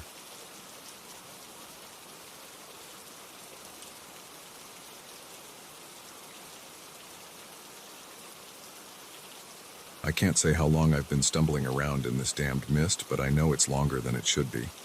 My throat is raw from breathing the cold, damp air, and my skin feels clammy inside my jacket. When I first stepped off the trail, just a few hours ago, I think, the forest seemed quiet enough. I'd come out here for a weekend hike to clear my head after months stuck in my apartment. The plan was simple: reach the summit, enjoy the view, and head back before sunset. But now nothing looks familiar anymore. Even the shape of the trees is distorted by the milky haze. The white mist is everywhere, thicker than I've ever seen. It drifts and swirls without the slightest breeze to move it. And that smell, it's faint, almost like stale air trapped in an old trunk, but it makes my nostrils flare and my stomach knot. My eyes burn, and if I stand still too long, I start to feel dizzy. I swear the ground tilts under me sometimes, as if I'm walking on a spinning platform. I try to focus on a tree trunk a few steps ahead. As I move toward it, my boots sink into damp leaves and soft soil. My heart is racing, and there's this persistent heaviness in my chest. I can't shake the sense that something is wrong. Very wrong. I take out my compass again. The needle spins aimlessly, refusing to settle. My GPS, which was fully charged when I left my cabin by the foothills, won't even turn on now. It's like everything electronic is dead or confused in here. I catch myself shaking the device and cursing under my breath. It's pointless. I reach that tree trunk and lean against it, trying to catch my breath and calm down. Through the whiteness, I spot something else. A faint outline of another figure, just a dozen feet away. I stiffen, my heart pounding. I don't call out. Instead, I watch silently. The shape is tall and thin, like a person hunched forward. Its edges shimmer and break apart as the mist swallows it. Then it's gone. I blink rapidly, unsure if it was ever really there. I've seen it a few times now, these human-like contours forming and dissolving, as if the fog is painting and erasing people at random. I've never seen one long enough to confirm it's real. They always vanish the moment I try to make sense of them. My legs tremble. I force myself onward, hoping maybe the mist thins out further ahead. Instead, after pushing through tangled undergrowth, I stumble upon a small cabin. It's old and weathered, with gray planks and a sagging roof. I don't remember seeing it on any map, but right now it's the closest thing to shelter I've found. I push the creaky door open. Inside, the light is dim, filtered through grimy windows, and the silence is heavy. My boots scrape the wooden floorboards, stirring a smell of mold and rotten fabric. A chair lies on its side, and a table is pushed into a corner. I lean against the wall, breathing hard, trying to steady my nerves. My fingertips are numb. The presence of the cabin gives me a strange comfort, but it's also unsettling. It shouldn't be here. I set down my backpack, check my water supply. I have enough to last the night if I'm careful. I wipe sweat from my forehead and try to think. I recall leaving my small rental cabin at dawn, excited about the hike. I was sick of my apartment in the city, sick of the noise, so I took some time off work to find peace in the mountains. Now I'm regretting it. I notice a mirror nailed to the far wall. Its frame is chipped and the reflective surface is dusty.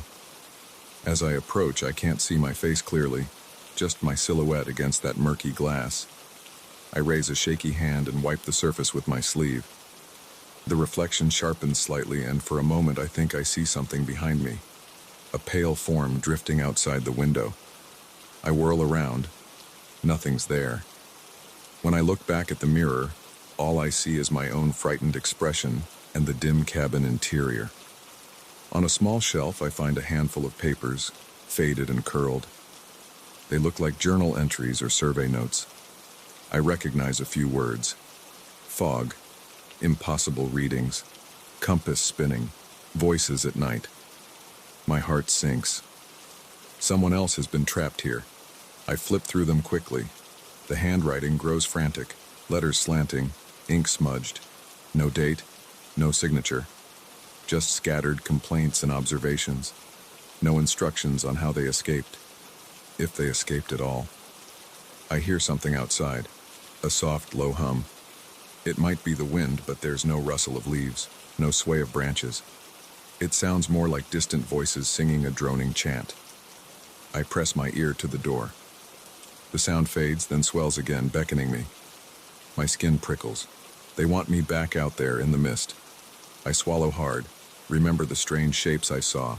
They haven't attacked me. They haven't tried to kill me. They just linger, out of reach, always shifting. It's as if they want me to wander until I lose myself completely. I sit down on the floor, knees drawn up, trying to control my breathing. I need a plan. If I can't rely on my compass or GPS, maybe I can follow the slope of the land downhill. That should eventually lead me back to the foothills, where my rental cabin sits and my car waits. I still have energy bars, a flashlight, a whistle. The flashlight works, at least for now.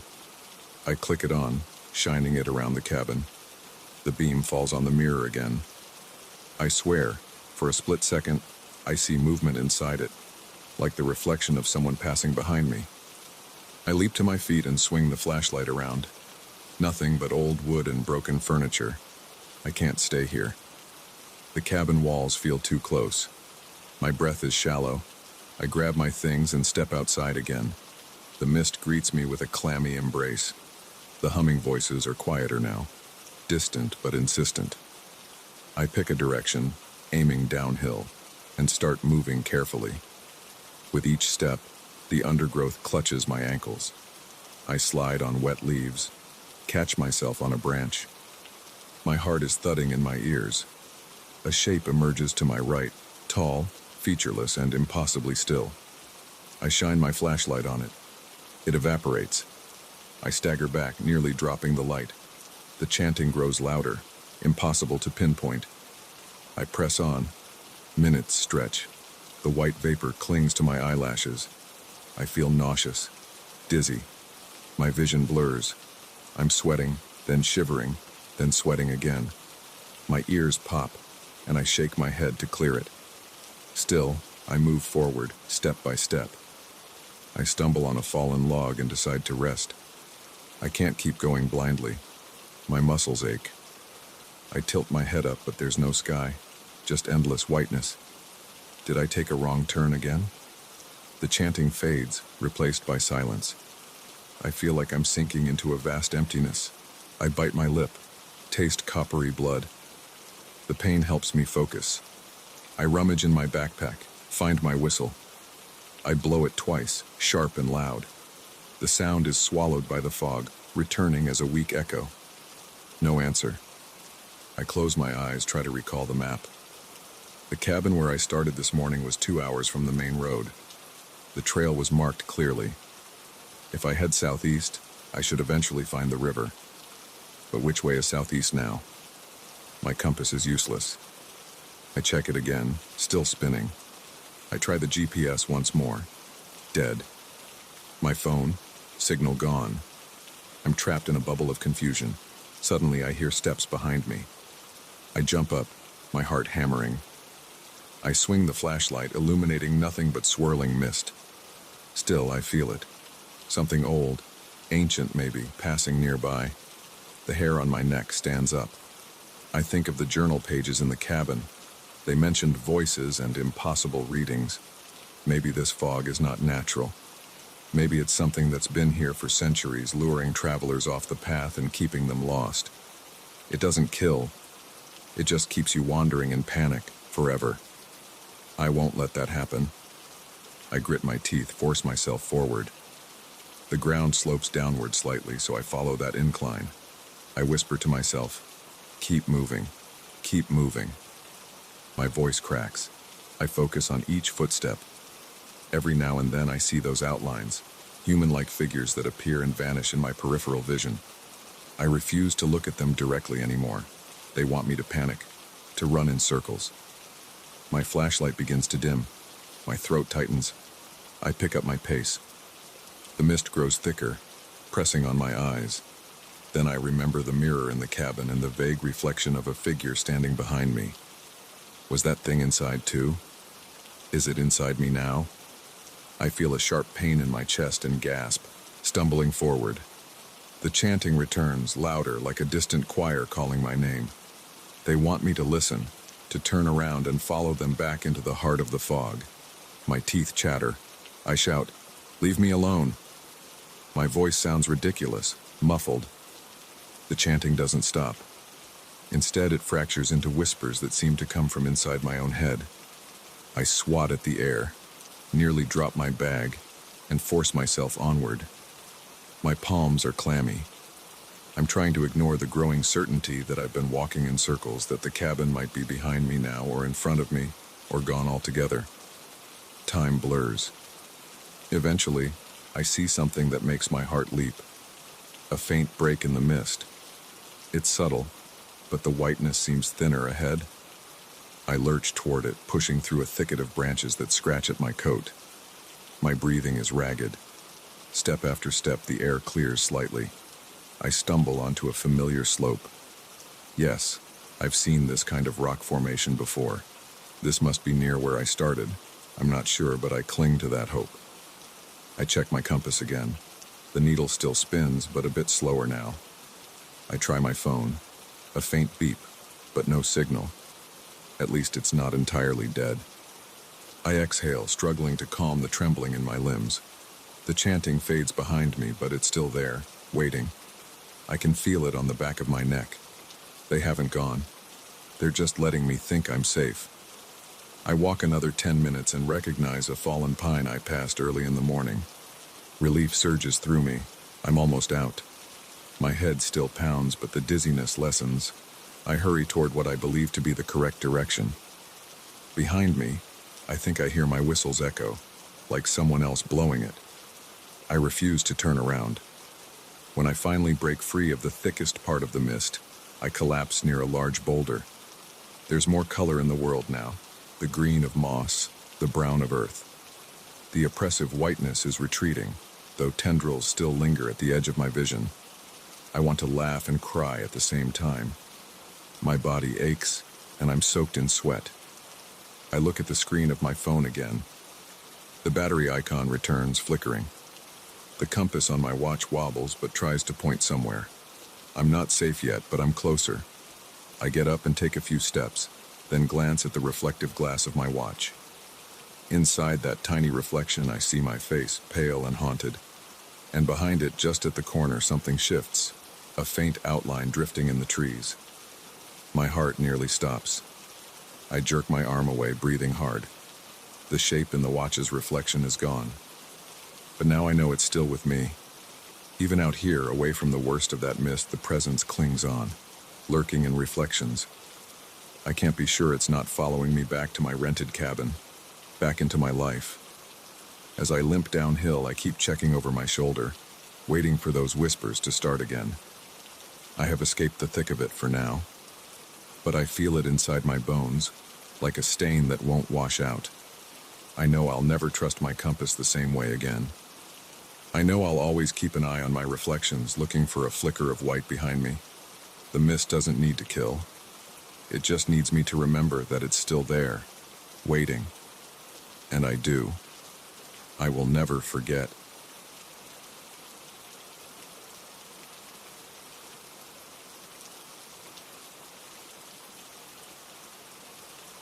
I remember the first time I heard it. A faint but distinct set of footsteps pacing outside my door. It must have been well after midnight, and I'd just sunk into the old armchair near the window, trying to settle my restless legs. The hotel's top floor was supposed to be quiet, reserved for guests seeking privacy, yet I could feel every creak of the floorboards in the corridor beyond my room. I pressed my ear to the heavy wooden door and listened. The steps came evenly, heel to toe, pausing briefly, then turning around. No voices, no whispers, just the repetitive shuffle. I peered through the door's peephole. The hallway's light, dim and yellowish, revealed nothing but the patterned carpet and a long row of closed doors. No figure. Yet I kept hearing the steps, always at the same measured pace, as if someone were retracing old routes. My heart tightened. My throat felt dry. I'd come to this historic hotel to get some peace, an odd choice, I admit, since I'd read rumors about strange occurrences here. But I wanted isolation, not comfort. I needed a place to clear my mind after a series of bad decisions. Now, instead, I got footsteps and silence. By the time morning light seeped in through the heavy brocade curtains, I was still awake, jittery and irritated. I decided I would ignore it all. Maybe it was just old pipes or floorboards expanding with changes in temperature. Yes, that must be it. The staff downstairs had given me a knowing smile when I checked in, a slight tilt of the head as if to say, "You're staying up there? Good luck." But I had waved it off. I didn't believe in ghosts. I didn't believe in curses. I just needed a few days away from my life back home, from my failures and regrets. Late afternoon, I wandered the corridors, hoping to find some rational explanation. The top floor was lined with antique mirrors in ornate frames and dusty paintings of unknown people who had probably been guests or owners decades ago. I stopped in front of a large rectangular mirror next to the staircase. The glass was uneven, slightly warped, giving my reflection a slender, elongated look. The hall's lamps flickered, and for a moment I could have sworn I saw another shape beside me, a dark smudge in the reflection. I blinked, and it disappeared. Just my nerves. I was tired. I found a small lounge area down the hall, half forgotten, with faded armchairs and a low table scattered with old brochures of the hotel's past events. There was an old photograph, black and white, slightly curled at the edges, showing the very corridor I stood in. Some previous era's guests posed stiffly against the walls. I examined the photo. The wallpaper pattern was the same. The mirrors were the same. In the photo's background, a tall figure lingered by a door, head tilted forward as if listening. No name, no caption. Just a ghostly presence recorded on film. I replaced the photo and rubbed my arms, suddenly cold. Night fell again, and I tried to rest. I propped a chair under the doorknob to feel safer. The footsteps began around the same time, a slow, rhythmic pattern. I lay in bed, covers pulled to my chest, focusing on my breath. I told myself, I'm imagining things. But the door handle rattled as if someone tried to enter. My heart thumped. I leaned forward, sweat beading on my forehead. The knob twisted, but the chair held. Then silence. No knock. No explanation. I dared to approach the door. The second I looked through the peephole, the corridor was still. No one. That was when I felt a movement behind me. I spun around. The curtain by the window swayed, though the air was dead still. The old radiator hissed softly, but there was no breeze. I could smell something faint, like old cologne maybe, or dust unsettled from a hidden nook. I backed away, nearly stumbling over my own suitcase. My gut twisted. Something was here. I tried to sleep again. Hours passed. Then, just before dawn, I heard it inside the room. Footsteps, on the carpet. Quiet but undeniable. I sat up too fast and got dizzy. My palms were clammy, my chest tight. I reached for the lamp and switched it on. Nothing visible. Yet I felt something brush past me, a presence that made the fine hairs on my arms stand on end. I strained my ears and caught a soft scuff near the dresser. When I dared to look at the wall, I saw a long, thin shadow stretching upward, swaying slightly. No source, no figure to cast it. My eyes watered. I couldn't scream, it felt pointless. I had come here alone. Who would help me? In the morning, the footsteps ceased. I hurried downstairs and confronted the receptionist. Is there anyone else on my floor? He gave me a tight smile as if embarrassed. No, sir. You have the entire floor to yourself. I demanded he tell me if someone had keys. He shrugged, muttering something about the age of the building, how some guests had mentioned odd noises, but no harm had ever come to anyone. I could see it in his eyes. He didn't want trouble. He suggested I move to a lower floor, yet I refused. For some reason, I felt compelled to stay. It was as if something in that corridor wanted me trapped, and a stubborn part of me wanted to understand why. That afternoon, I examined the door closely. I even took the chair away and opened it abruptly at the time I expected the footsteps, hoping to catch someone off guard. Nothing. I tried to record the sound with my phone, but all I picked up was a distant creaking. I paced the corridor, stopping at the mirrors, running my fingers along their frames. Dust settled under my nails. At one point, I pressed my face close to the large mirror. I looked exhausted, pale, eyes bloodshot, hair damp with sweat. As I stared, something flickered at the edge of my vision. I tried to keep calm. Then, out of the corner of my eye, I saw a shape drift behind me. I spun around. The corridor was empty, but the mirror's surface trembled slightly, or so it seemed. By the third night, my nerves were shot. The pacing outside resumed. The handle turned on its own, gently at first, then more insistently. I piled up my luggage against the door. I could hear soft scraping against the wood. Then a whisper, barely audible. I pressed my ear to the door and heard something like breathing, raspy and slow. I retreated to the bed, heart pounding so hard I tasted metal in my mouth. The shadows in the room grew darker, like ink spreading over the walls. The curtains danced again. I tried to pretend it wasn't happening, but my body shook uncontrollably. Then came the worst part. I felt the footsteps inside again, circling my bed. I reached for the lamp, but the switch wouldn't respond. I tried to stand, but something heavy pressed on my shoulders as if warning me. The air smelled stale, like an abandoned attic. I gritted my teeth and managed to light the small flashlight on my phone. The beam caught only empty space. Yet on the far wall, that impossible shadow stretched tall, tilting its head just as in the old photograph.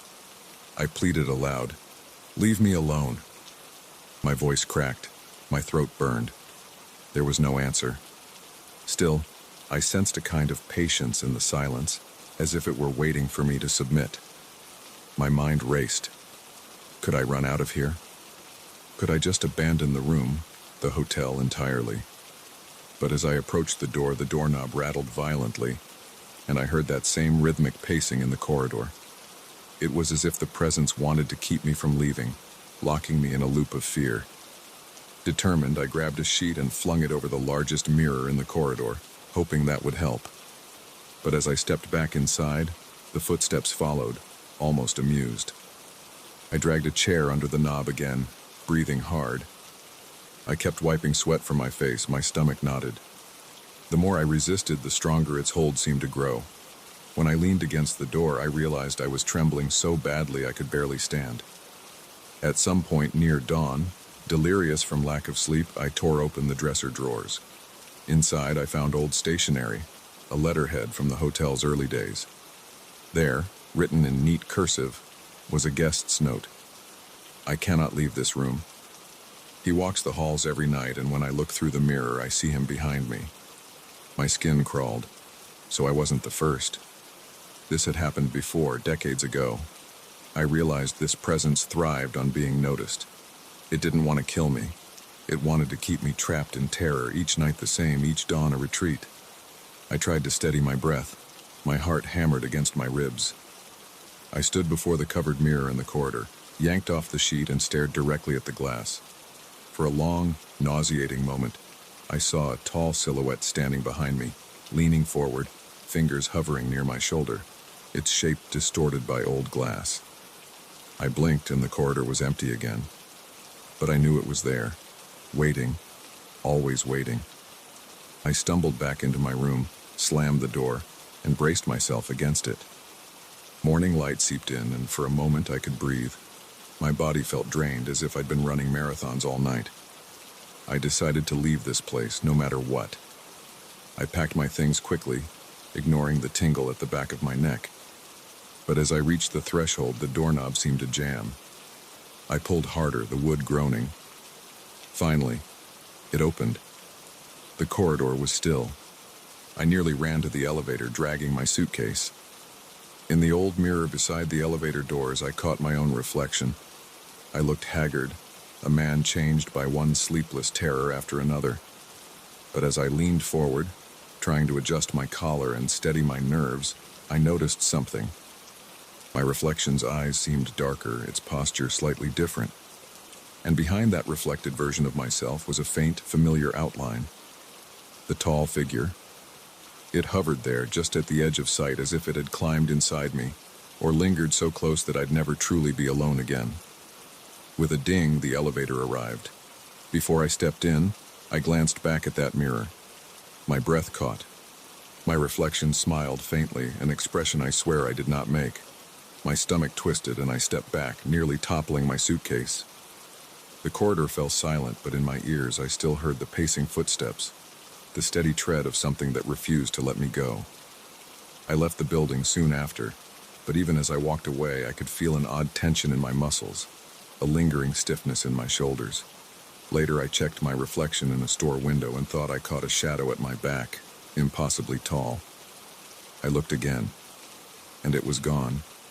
Yet now, I can never be sure. Maybe I carried that presence with me, locked inside my own fearful heart.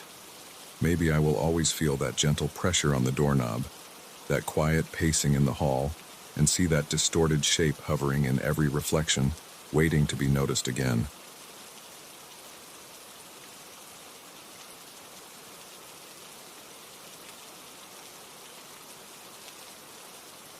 I remember the first time I saw it move.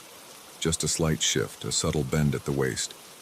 It was around Tres Dames, and the air tasted stale, as if it had been locked inside the old garden walls for centuries. I had stumbled out of my cramped guest room, drawn by a strange scratching noise outside. I'd been living here for 2 months, tending the neglected rose bushes and trimming back the ivy that clawed at the brickwork of the house. It was a temporary job. A friend, or maybe just an acquaintance who owed me, offered me the caretaker's position while I tried to sort my life out. I still don't know why I accepted. On that particular night, I crept barefoot across the cold patio stones, my heart pounding in my ears. Everything looked distorted under the moonlight, and I swore the shadows moved along the edges of my vision. The statue had always stood at the end of the garden, facing the vine-choked trellis. I never gave it too much attention except to note that it was featureless, just a smooth oval where a face should have been, like someone had started carving it and then given up halfway. But now, as I stood there shivering, I saw something different. The stone surface no longer looked flat. It seemed to bear faint contours, like half-formed expressions surfacing beneath the worn surface.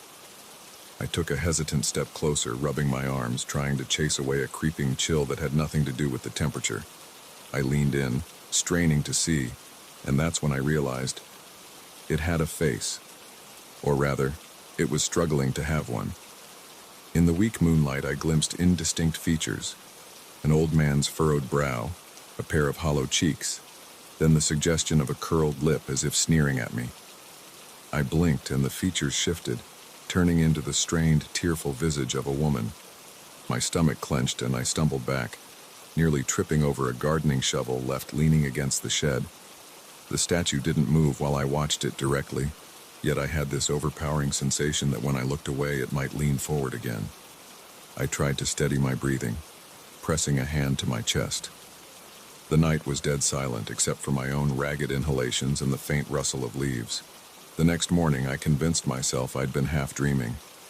I told myself I just needed rest. Tending the garden, cleaning dead leaves, and clearing the overgrown paths had drained me. I was exhausted. My life before this had been chaotic, moving from job to job, trying to outrun my own failures. Maybe I was just on edge. As the day wore on, I moved gingerly past the statue, focusing on my chores. I pruned roses, scooped up fallen petals, and tried not to look at it, but I couldn't help myself. Every time I glanced over my shoulder, I noticed something new on its face. A cluster of thin wrinkles on its forehead, a faint scar running along what could have been a cheek. It was as if an invisible sculptor worked at it overnight, refining details while I slept. By midday, I noticed the statue's posture seemed different. It no longer faced the trellis perfectly. It seemed angled, just a bit, to watch the door I used to re-enter the house.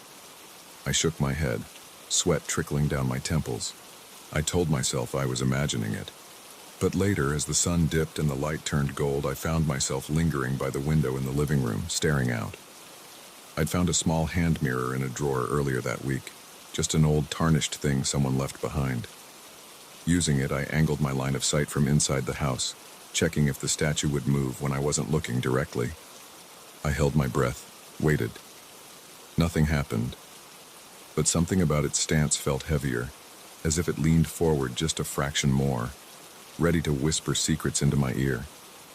That night I slept poorly, twisting in sweat-damp sheets.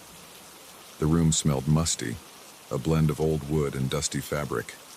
I woke several times, sure I'd heard footsteps on the patio stones. Once I thought I heard a low scraping sound, like a hand brushing against brick. When I finally got up, heart thudding, I took the flashlight and peeked outside. Everything was still. But I noticed new details the next morning.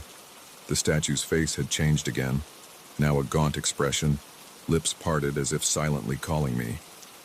A series of tiny marks ran along its jawline, strange runes or scars. I couldn't decipher their meaning, but they made me uneasy. The feeling of being watched was now constant. I tried to rationalize what was happening. Could the statue be weathering in odd patterns, maybe cracks forming that resembled facial features? I considered covering it with a tarp, but I hesitated. Something about it felt dangerous. Like if I provoked it, it might do more than just watch. A few nights later, I decided to push back. I waited until dusk when the sky turned bruise purple and went outside with a large linen sheet. My legs shook a bit as I approached, and my palms felt clammy around the folded fabric. The statue's face, or faces because it never seemed settled, was caught halfway between a scowl and a sneer. I stepped closer, my breath coming in shallow bursts. Its body language seemed off. It was definitely leaning forward now, tilted toward me as if eager to communicate something dreadful. My heart hammered. I glanced around. No one else was here. I was alone with it, the house behind me dark and silent. Slowly, I lifted the sheet and tried to drape it over the statue's head and shoulders.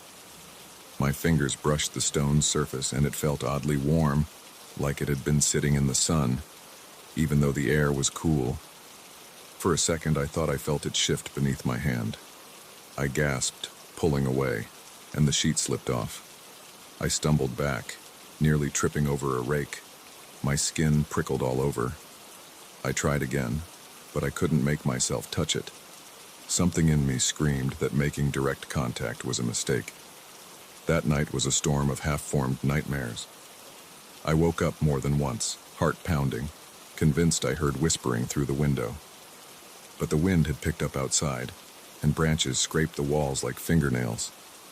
I clutched the small mirror I'd found, using its surface to check the hallway behind me whenever I went for a glass of water or stood at the bathroom door. I kept expecting to see the statue just outside the window, pressing its cracked face against the glass. In the morning, a subtle change had occurred. The statue now bore distinct grooves that looked like veins bulging along its neck. Its eyes, previously mere hollows, had shallow indentations suggesting pupils. I felt sick. My stomach twisted, and the back of my neck felt hot. I couldn't eat. Just looking at it made me break out in a cold sweat. It knew something about me. I could feel that. As if it had been studying my every move, cataloging my fears, waiting for some perfect moment to show me something I wasn't ready to see. I spent hours locked inside the house that day, flipping through dusty papers I found in a storage chest by the stairs. I don't know what I was looking for. Some clue, some explanation. Most documents were old receipts, letters with faded ink, and an inventory of garden supplies from decades past. One letter mentioned the statue in passing. The gardener insists the old figure predates the house itself, it read. He believes it changes, but I have not witnessed this myself. I slammed the drawer shut. My pulse quickened, so I wasn't the first. That alone made my throat tighten. If others had noticed, why did they leave no solution? As night fell again, I felt cornered. My heart kept thudding in my chest like a trapped animal, and every sound, floorboards creaking, distant branches snapping, made me flinch. I tried to think rationally. I needed to do something. Leaving was an option, but I had nowhere else to go, not yet. I decided to confront the statue directly. Maybe break it? But that thought brought a surge of panic. What if that unleashed something worse? Armed with my flashlight and the handheld mirror tucked into my pocket, I stepped outside. It was quiet, but a charged kind of quiet, like the air before lightning strikes. I approached slowly. The statue now looked unmistakably human, yet its face was still shifting. Old man, weary woman, a grim mask of pain and rage. It leaned so far forward that I half expected it to topple. My legs trembled and I felt sweat trickle down my spine. I raised the flashlight beam to its face. For a heartbeat, it stayed motionless. Then I noticed a subtle twitch, a tiny movement as though it were about to speak. My throat tightened. I lifted the mirror, angling it so I could see the statue's face without meeting its gaze directly. The reflection was distorted, but I saw it in the silvered glass. The stone lips parted. I heard no words, just a dry rasp, like stone on stone. My heartbeat thundered in my ears. I wanted to run, but my legs felt like lead. Instead, I took a step back. The statue seemed to follow the movement, bending a fraction more. I couldn't stand it. I grabbed the linen sheet I'd left crumpled near the trellis and flung it at the statue. I managed to cover its head this time. The rough outline of a face pressed against the fabric from beneath, features bulging outward as if trying to escape. I staggered back, dizzy. The night air felt too thick to breathe. I tasted bile on my tongue. Then, without warning, the sheet slid off on its own, drifting to the ground. The statue was bare again, featureless for just a moment, as if mocking me. Then it slowly formed a new face, an expression I recognized, my own. I swallowed hard, tears burning at the corners of my eyes. It was mimicking me, my own fear and pain reflected in that cold stone. I couldn't stay. I bolted inside, locking the door. My chest heaved as I collapsed against the wall, sweat soaking my shirt. In the hallway mirror, yes, there was a mirror inside, a small one hung near the coat rack. I thought I caught a movement behind me. I spun around, but nothing was there. Still, my reflection looked different. My eyes seemed darker, hollowed out. The skin under my left eye looked bruised. My own face, already tired, now carried an unsettling resemblance to the statue's shifting features. As dawn approached, I still couldn't sleep. The windows rattled softly. I peered outside, but the statue was just a silhouette against the pale sky. I couldn't tell if it had moved again.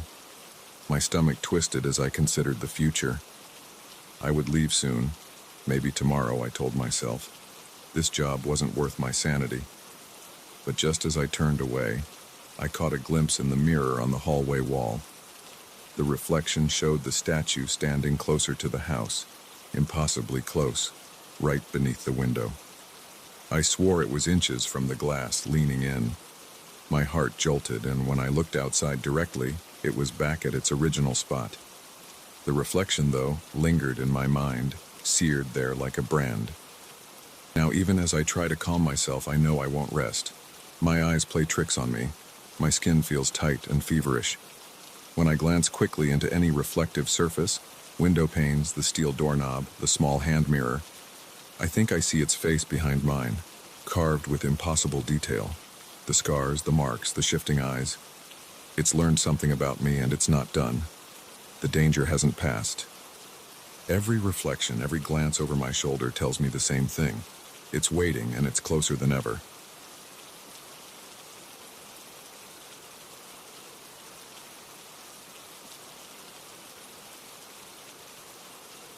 I'm not sure when I realized how quiet the house had become.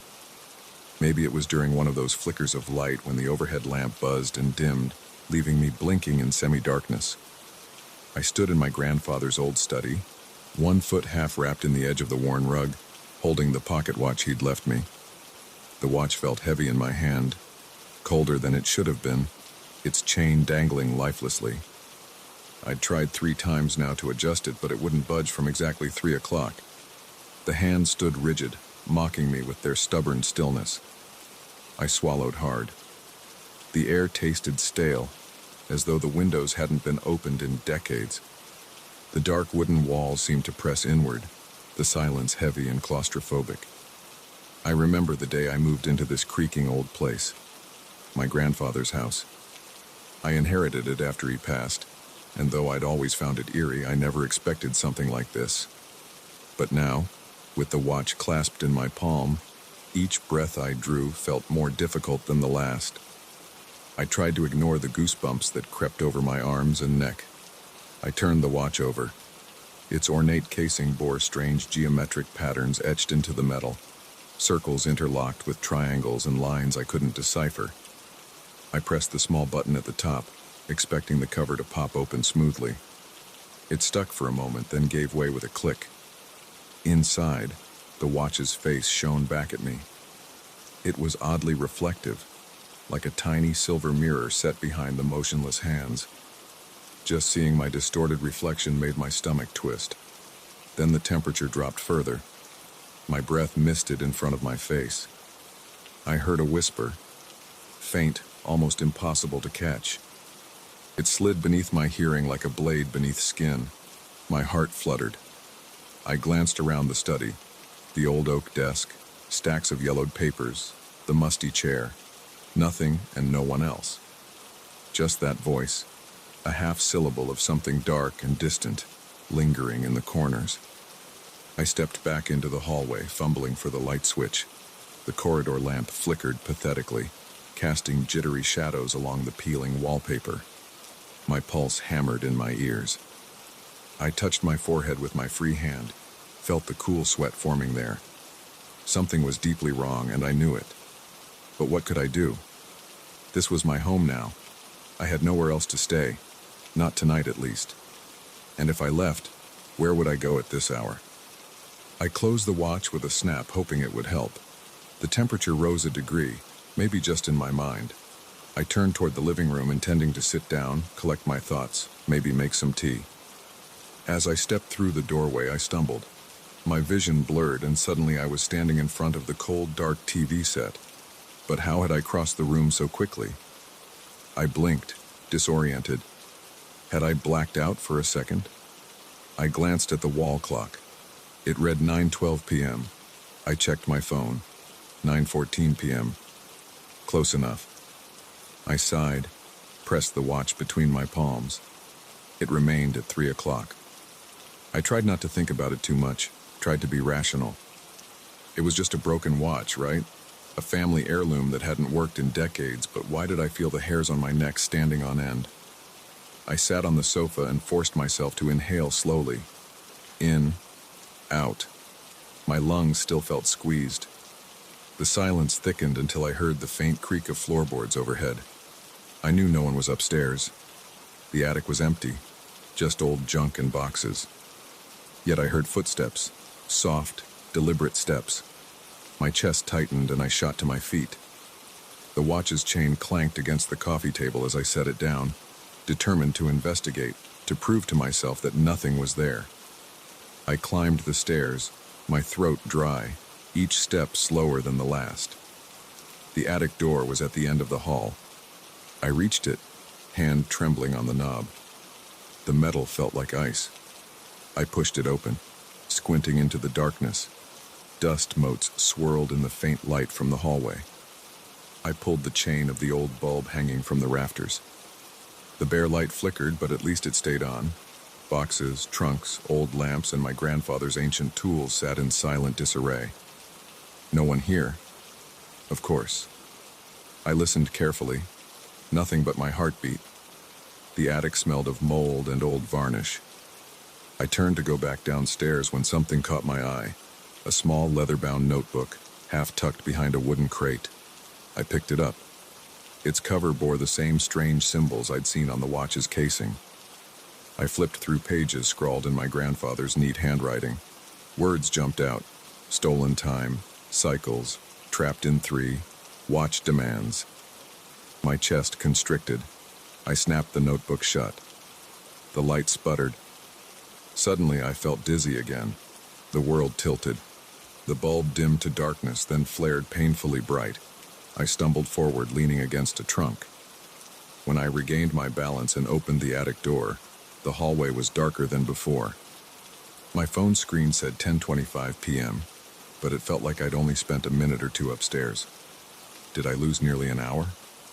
Back downstairs, I found the watch right where I'd left it. But something was different.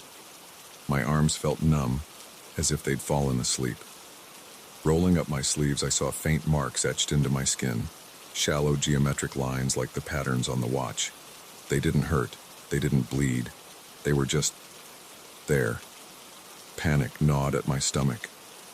I tried rubbing them away. They didn't fade. I rushed to the bathroom, flicked on the light. The bulb buzzed, then stabilized. My reflection in the mirror looked pale. I splashed cold water on my face, trying to shake this feeling. That's when I noticed my right arm's pattern had grown more intricate, a tiny wheel shape near my elbow that hadn't been there seconds before. I pressed my fingertips to it. No pain, no sensation, just that haunting pattern. A whisper drifted in from the hallway, a single rasped syllable. I rushed out, wet footprints marking the floor. The watch seemed heavier now, as if it had absorbed my fear. I tried to call someone. My phone's battery was inexplicably low.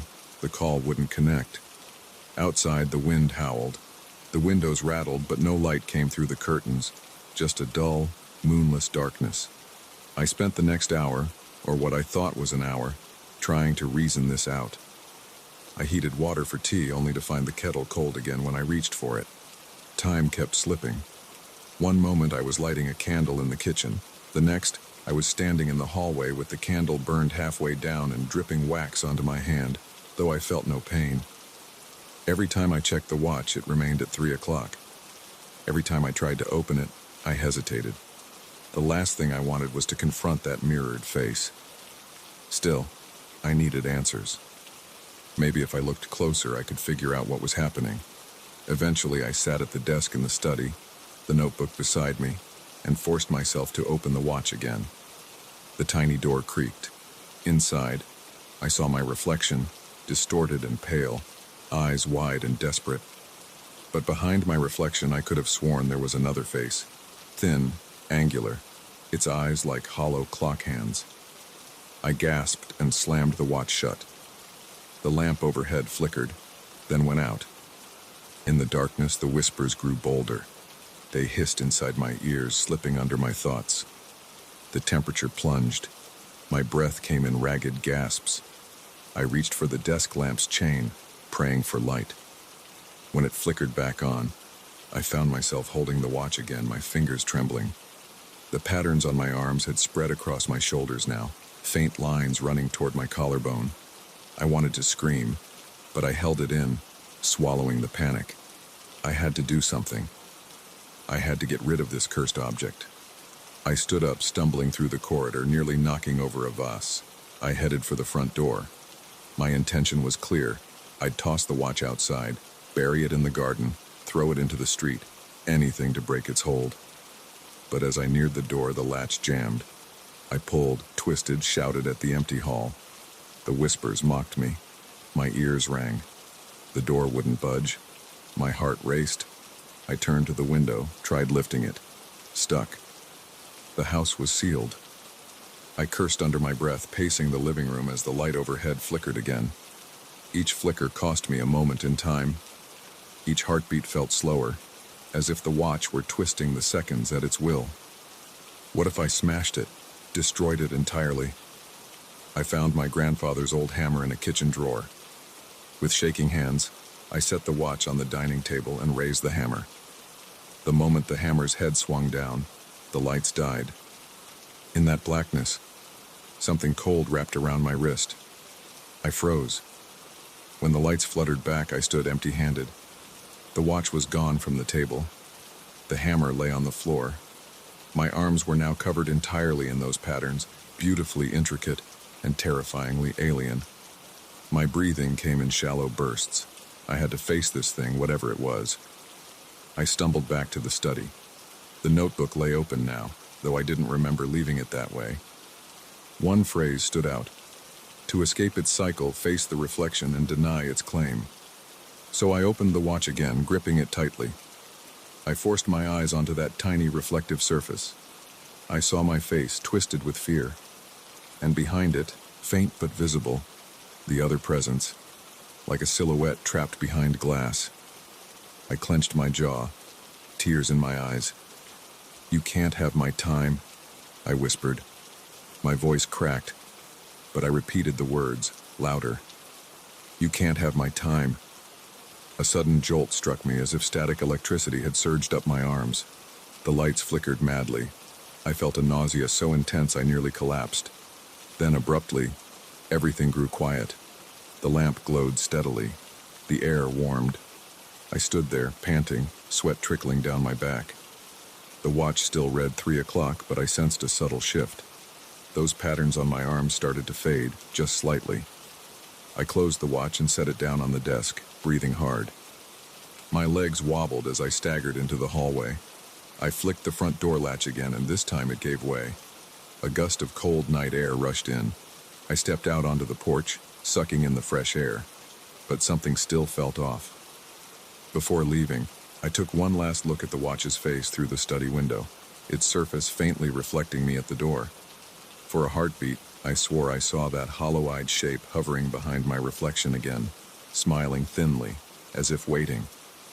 My skin felt tight and my heart still pounded. The patterns weren't completely gone. Faint lines remained, forever etched into my flesh. I couldn't bring myself to return inside. The watch was still in there, and I knew it would remain stuck at 3 o'clock. It had let me go for now. But that last reflection suggested it was only biding its time.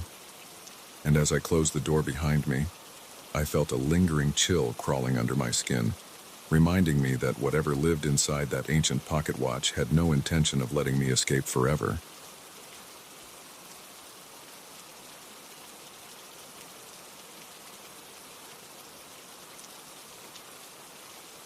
I remember the first time I noticed those damned footprints.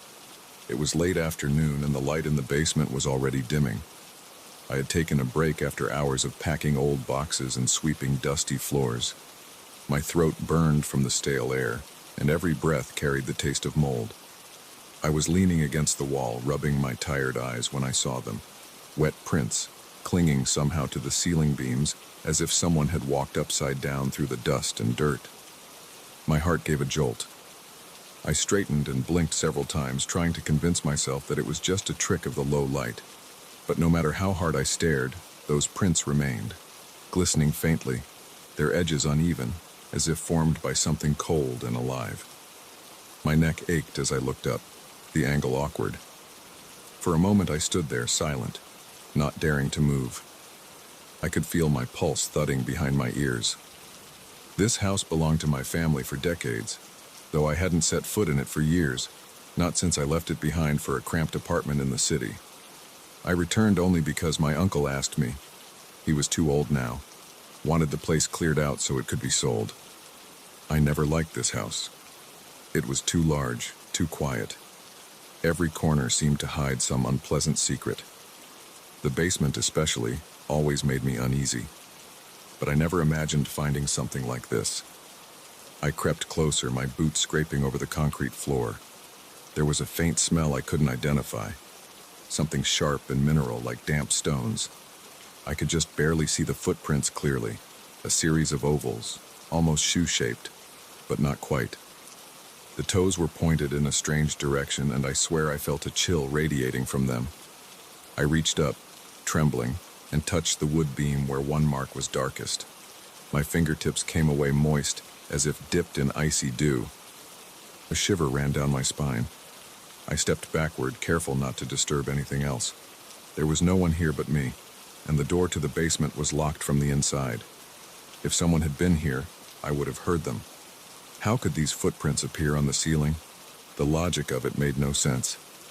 My eyes darted around, searching the corners. The only objects were a few boxes, an old dresser, some tools, and that tall, ornate mirror leaning against the far wall. That mirror, old with a tarnished frame of swirling patterns, came with the house. I remember it from my childhood, always covered with a sheet, always shoved somewhere dark. Now it stood uncovered, reflecting the weak light of a single bulb. For a moment, I saw my own reflection distorted by specks and cracks. Then, behind me, something like a ripple. I turned, but there was nothing. The footprints remained still and silent. I didn't sleep well that night. My new mattress shoved into the old upstairs bedroom felt lumpy. I kept imagining wet sounds just below the floorboards, and at times I sat up, holding my breath, listening. The next morning, when I forced myself down the basement steps, I found the footprints again, only this time they had changed positions. Now they ran along the side wall, as if someone had walked vertically toward the mirror. I cursed under my breath, my stomach twisted.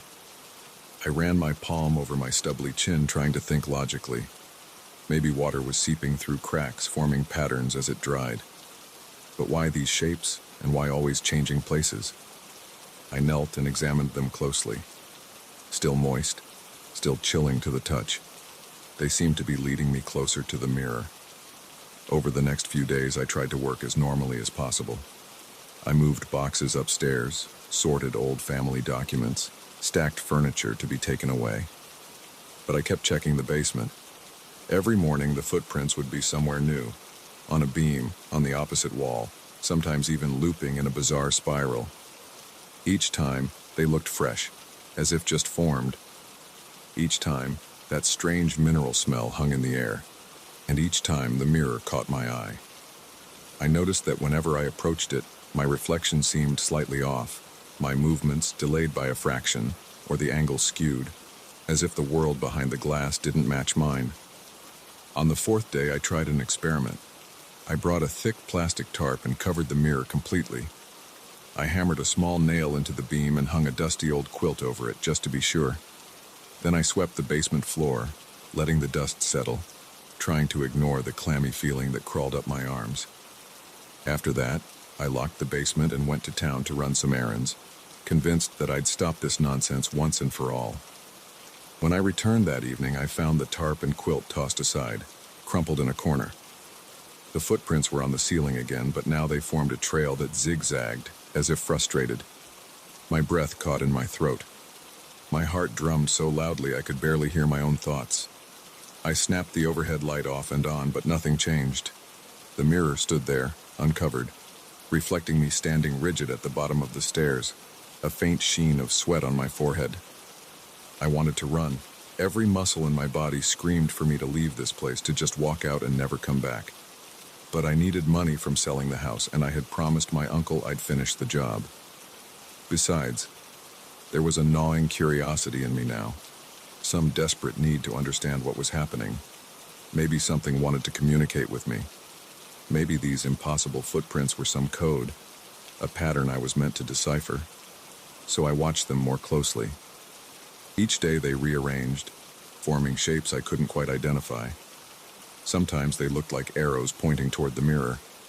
Sometimes they formed looping curves that made my head spin if I stared too long. I tried writing down their positions, drawing sketches, but nothing made sense. My hands would tremble as I attempted to capture the patterns on paper. My breath would grow shallow, and I'd feel a crawling sensation at the back of my neck, as if invisible eyes followed my every move. I tried talking to the empty room. "What do you want?" I whispered one night, my voice cracking. The footprints were quiet, unmoving, just dark spots glistening along a ceiling beam. I approached the mirror, my heart hammering. "Is there someone there?" I asked, my reflection staring back, pale and tense. Nothing replied. But as I turned to leave, I caught a flicker in the corner of my eye, a subtle distortion, as if the reflection had shifted a split second after I did. By the end of the week, I felt like I hadn't slept in years. My head throbbed. My mouth tasted like copper. I jumped at every creak of the old wooden floors. I found myself avoiding the basement, but at the same time I felt drawn to it, unable to stop checking. On a particularly tense afternoon, I decided to inspect the back of the mirror. Removing it from its leaning position, I discovered something taped to the wooden backing. A photograph, old and faded, showing a figure standing in this very basement, holding a lantern. The figure's face was blurred, and behind him I swear I could see faint footprints on the walls. It must have been taken decades ago. My stomach lurched. I wiped sweat from my brow, feeling nauseous. The patterns, the footprints, they weren't new. Someone else had witnessed this before. The old mirror must be connected to this phenomenon. Was it a gateway? A window into some inverted place where gravity worked differently and strange beings crept along surfaces? That night I stood in front of the mirror with a flashlight. The footprints were arranged in a circle above me. My pulse pounded so hard I thought I'd faint. I stared at my reflection, lifting my hand slowly. My reflection did the same. I leaned forward until my breath fogged the glass. The smell of minerals grew stronger, colder. My throat tightened. I reached out and touched the mirror's surface. It felt frigid, more so than normal glass. I pressed harder. For a split second I felt a resistance that didn't seem physical, like trying to push through a layer of thick, invisible jelly. The footprints above me suddenly glistened brighter, droplets forming at their edges, dripping cold water onto my shoulder. I jerked back, wiping my neck with a trembling hand. Had I angered it? Whatever it was? My lamp flickered. My legs were shaking now, sweat trickling down my spine. I muttered, "Stop this, please." My voice sounded weak and hollow. The footprints remained. I dared to look into the mirror once more. This time something felt off. My reflection's eyes seemed darker, as if ringed by shadow. The shape of my mouth looked slightly different, twisted. I blinked hard. My reflection blinked too, but not in perfect sync.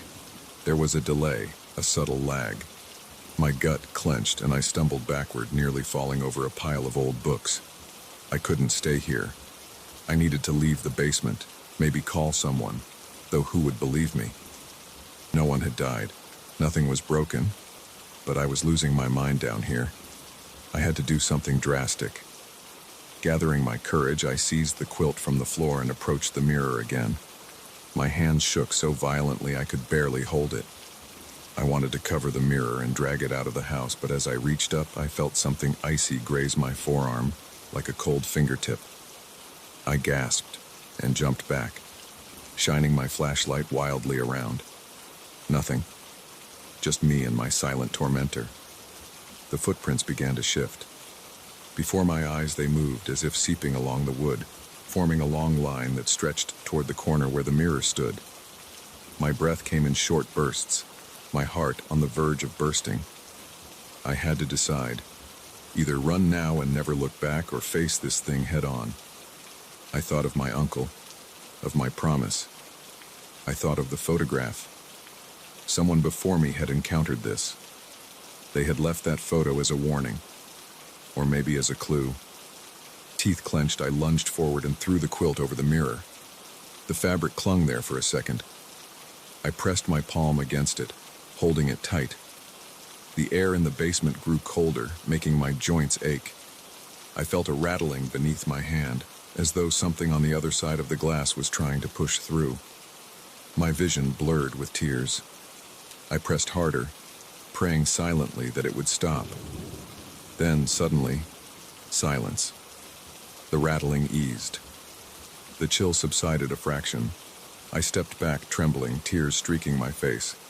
The footprints remained on the ceiling, now just dark patches of moisture. But they didn't move. They seemed subdued, at least for the moment. I left the basement, locking it behind me, my legs barely holding my weight. That night I slept only a few hours, jolting awake at every whisper of the house's ancient pipes. In the morning I found a thin layer of condensation under the basement door, as if something was breathing down there.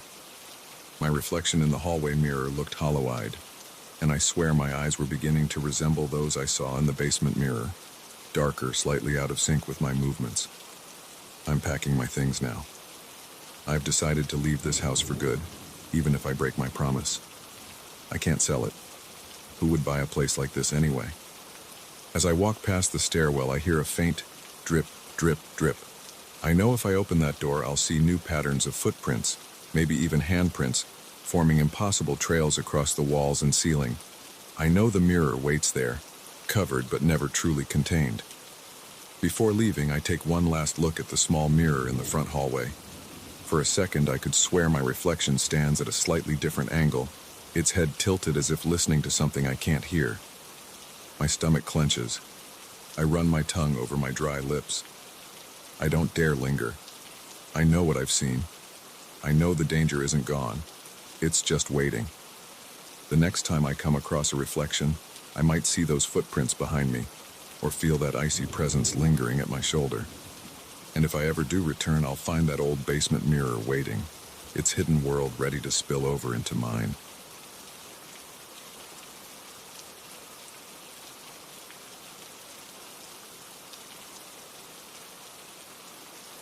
I swear I can still feel the chill crawling up my neck as I sit here, struggling to steady my breath. Even now, the walls of this old house seem to press in on me as if they know something I don't.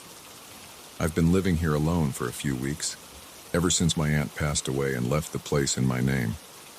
At first, it felt like a half-hearted blessing.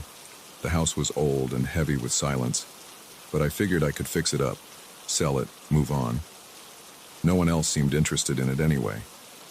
But tonight, the air inside these rooms feels charged, as though something is alive and watching.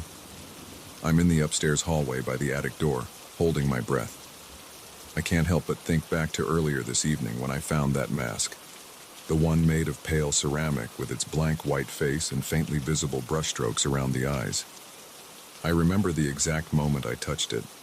The surface was unexpectedly warm, and as my fingertips grazed its cheek, a prickling sensation swept along my spine, leaving my stomach tight and queasy.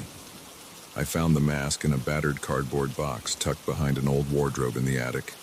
There was a damp smell up there, wood rot and stale air. I had gone up just to poke around, maybe find something valuable, or at least learn a bit about my aunt's past. When I pushed aside a layer of yellowed newspapers and dusty doilies, I saw it, this pale face staring blindly upward, half buried in clutter. I can't say why I picked it up. Curiosity, I guess. It's the kind of object you'd see in an antique shop window. Cracked glaze, discolored edges. There was something unsettling in the simplicity of its features, just empty eye holes and a subtle raise where lips might be. After feeling that strange shock at my first touch, I tried to shrug it off. I carried it downstairs and hung it on the living room wall, thinking it might add some character. The house is full of old junk anyway, but as the evening wore on, something felt off. Each time I walked past the living room, I could swear the mask's expression shifted. Not dramatically, no wide grin or glaring scowl, but slight changes in the shape of the cracks. Around midnight, I found myself pausing in front of it with the lights out, and the faint moonlight showed tiny fractures branching across the ceramic surface. Those lines formed something like a twisted smile, a grin too subtle to be sure if I was imagining it. Yet my heart pounded all the same.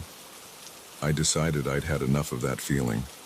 I tugged at the mask, trying to lift it off the wall, but it held fast, as if the hook were bent. I didn't want to break it or make noise that would rattle my nerves more, so I left it there and went upstairs to try to sleep. Still, my head buzzed with an uneasy energy. When I flicked off the bedroom lamp, I heard something downstairs, a muffled laugh, low and scratchy, as if heard through layers of thick fabric. I froze, holding my breath, listening to the silence afterward. Maybe it was the old pipes, or the wind scraping a branch along the siding. I tried to convince myself of that, but my chest tightened with a sensation of being watched. Eventually, I drifted into a restless sleep. I can't tell you what I dreamt, but I know it was unpleasant. I woke up at some point in the early hours, 3, maybe 4 in the morning, my throat dry, my heart hammering. My neck ached. I fumbled for the bedside lamp and blinked as the light stung my eyes. And that's when I saw it. The mask lying right next to the bed as if it had been gently placed there. My stomach flipped. I know I left it downstairs. There was no one else in the house. My fingers trembled as I reached out, feeling the cool ceramic once more. My hand recoiled as soon as I touched its surface. I swallowed hard and backed away, pressing myself against the headboard. Did I sleepwalk? Did I go downstairs and bring it up in some half-conscious stupor? The idea made me sweat. I examined the bedroom door. It was still locked from the inside. I remembered turning the key before lying down. How could that be? Too scared to go back to sleep, I spent the rest of the night sitting upright in bed, listening. The silence of the house was absolute. I felt as if I could hear my own blood pulsing behind my ears. The mask lay there on the floor, face up, its cracks still forming that subtle, mocking smile. I watched it for hours. It did not move again, but I could not shake the feeling it was waiting. By morning, with sunlight cutting through the thin curtains, I gathered the courage to pick it up again. My hand shook as I carried it back downstairs. The living room looked the same. Old furniture, a stuffy rug, the smell of damp wood that never seems to leave. I placed the mask on the coffee table and sat across from it, studying it under the pale morning light.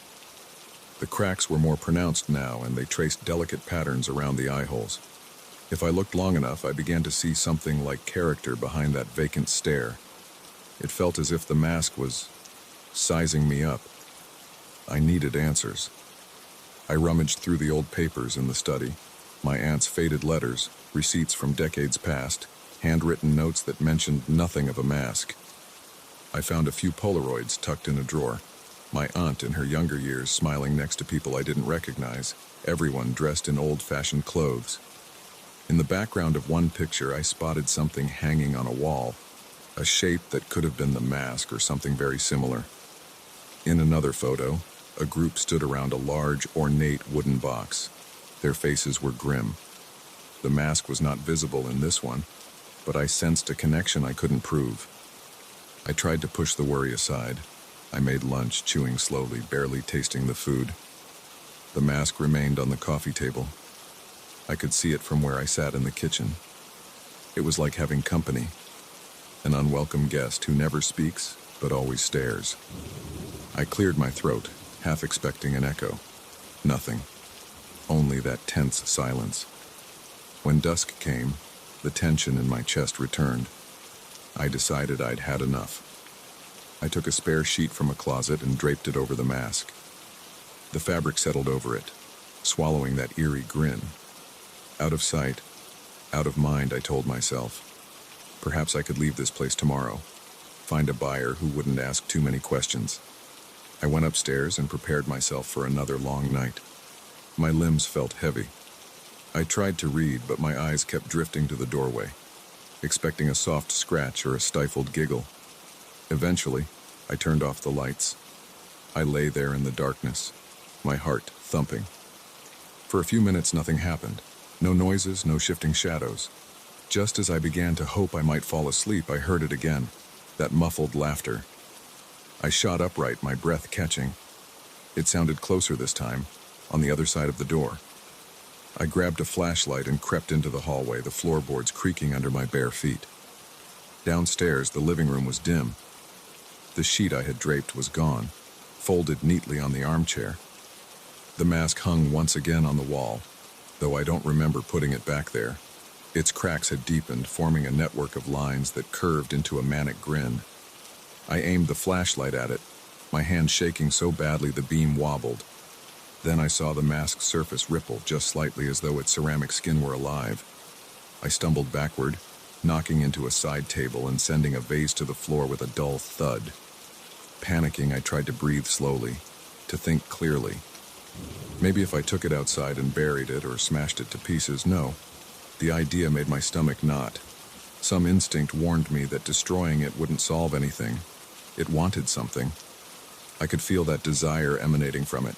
The mask wanted me to wear it. The thought was absurd, but it clung to me. If I put it on, what would happen? Would I lose myself behind that porcelain grin? My hands grew clammy. I reached for the mask, determined to end this. As my fingertips touched its edge, I felt a pulse like a heartbeat thrum through my palm. I gagged, pulling away. My knees threatened to give out. I could smell something like burnt dust and old paper. I rushed to the kitchen, desperate for a solution. I thought about calling someone, but who would believe me? The phone line crackled with static. I slammed it down, frustrated and scared. My breath came in ragged gasps. The house felt different now, the temperature dropping. I glanced at my reflection in the microwave's glass door. My face was pale, eyes wide with terror. Behind me, in that distorted reflection, I saw the mask peering from the hallway. Its grin stretched, cracking further. The ceramic flakes drifting to the floor sounded like tiny bones snapping. My throat tightened. I spun around. Nothing in the hallway. But when I turned back to the reflection, it was there again, closer. It was playing games with me. My stomach churned. This had to end. I crept back into the living room. The mask hung innocently on the wall, blank and lifeless under the dim lamp. I stood beneath it, sweat trickling down my temples. I reached up, pressing my fingertips against it. The cracking lines felt like scars. Slowly, I lifted the mask off the hook. My body trembled so hard I almost dropped it. For a moment, I considered putting it on, just to see if it would release me afterward, if it would stop tormenting me. But the idea of placing that thing over my face made my chest tighten as if in a vice. Instead, I wrapped the mask in the sheet again and shoved it into a box. I dragged the box into the hallway closet and slammed the door, turning the key in the lock. A poor solution, but I needed a moment to think. Back upstairs, I tried to calm myself. My heart wouldn't settle. My throat felt raw. As I splashed water on my face in the bathroom, I caught sight of myself in the mirror. My eyes looked different, almost unfamiliar. The skin around them seemed tighter, as if drawn by invisible wires. For a second, I swore I saw thin cracks etched near my temples, faint but real. I touched them, and they vanished. Just my imagination, I told myself. Just stress. I returned to the bedroom and locked the door. I pushed the dresser against it for good measure. Outside, the wind picked up, scraping a branch against the glass. I tried not to think of muffled laughter or shifting smiles. I sank onto the bed, exhausted. But as I closed my eyes, I heard a soft scraping sound inside the room. My throat tightened. I flicked on the lamp. Nothing. I looked at the floor beside my bed and froze. A tiny ceramic chip lay there, a piece of the mask's glaze, shining dully in the light. I picked it up with trembling fingers. How had it escaped the closet? My reflection in the bedroom window caught my eye, and I saw something else. The faint outline of a grin playing across my own mouth, a grin I did not feel myself making.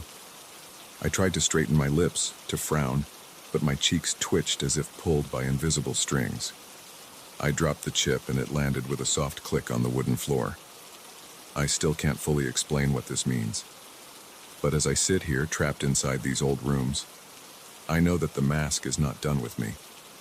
I can feel it even now, whispering without sound, waiting just beyond the door. Tomorrow I might leave, if I find the courage. But right now, as the air thickens and my heart pounds, I can sense it pressing closer, drawn to the last fragile barrier of my identity. If I'm not careful, it will have me wear it. And if I do, I'm not sure I'll ever see my own face again.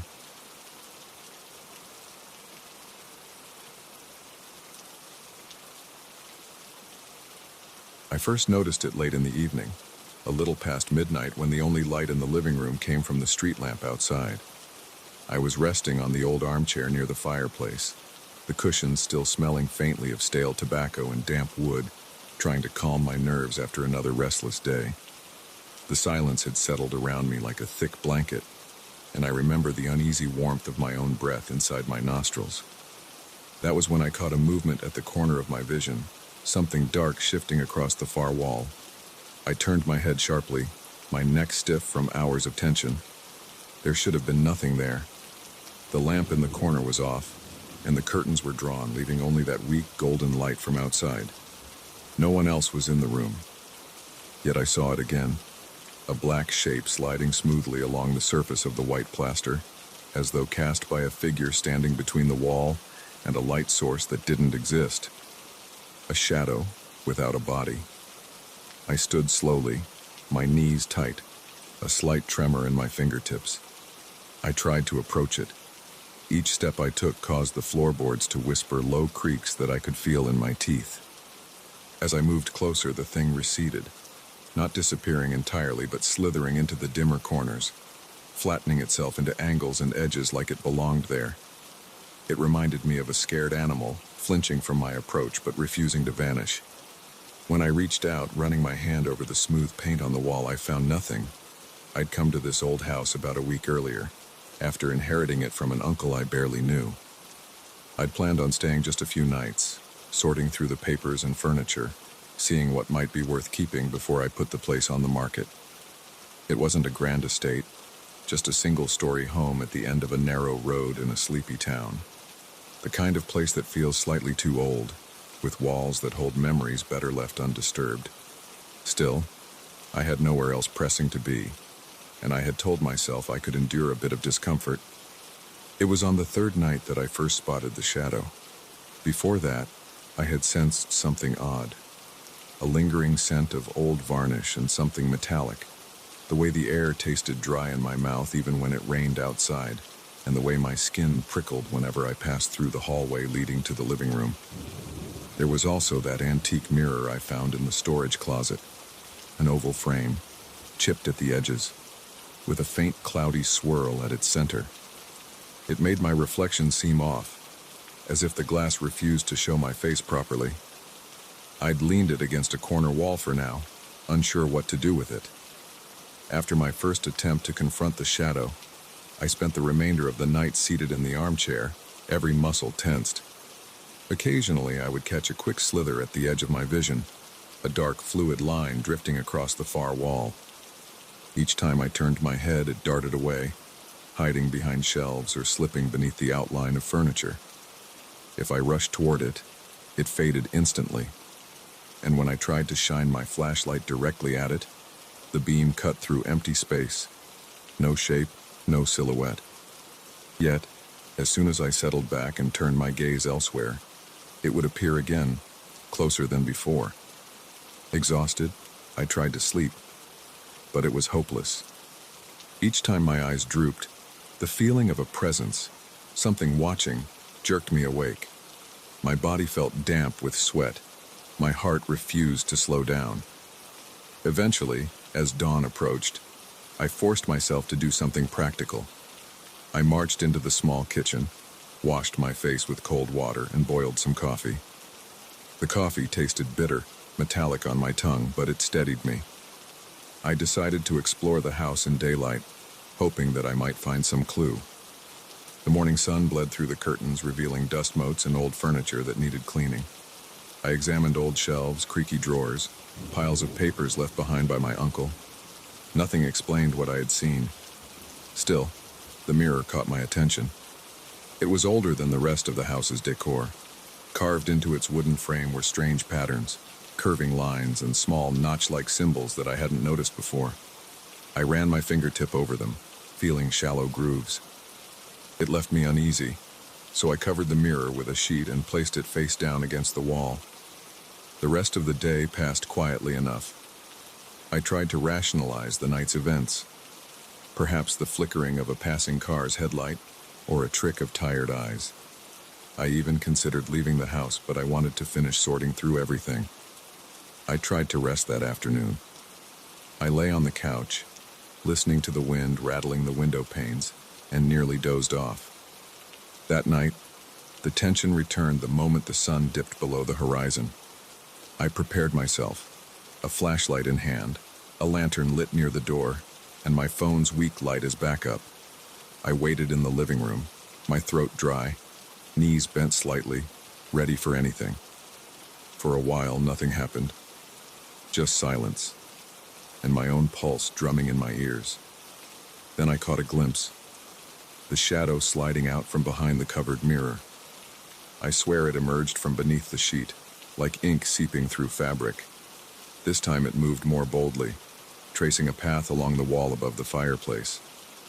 Slowly it formed shapes, geometric patterns, something like twisted runes. It didn't remain still. It flowed and stretched, creating one symbol after another, as if it wanted me to see them, to understand something I couldn't decipher. I tried to approach again, my breath coming in short bursts. When I got too close, it shrank away, darting into the corner near an old cabinet. My frustration boiled over. I shouted at it, my voice echoing hollowly. The shadow did not respond with sound, but I felt it shift, its presence thickening the air. My skin prickled and I tasted fear in the back of my throat, sharp and acrid. I flicked the flashlight's beam at the spot where the shadow had been. Nothing. Only pale plaster and a trembling sheen of sweat on my upper lip.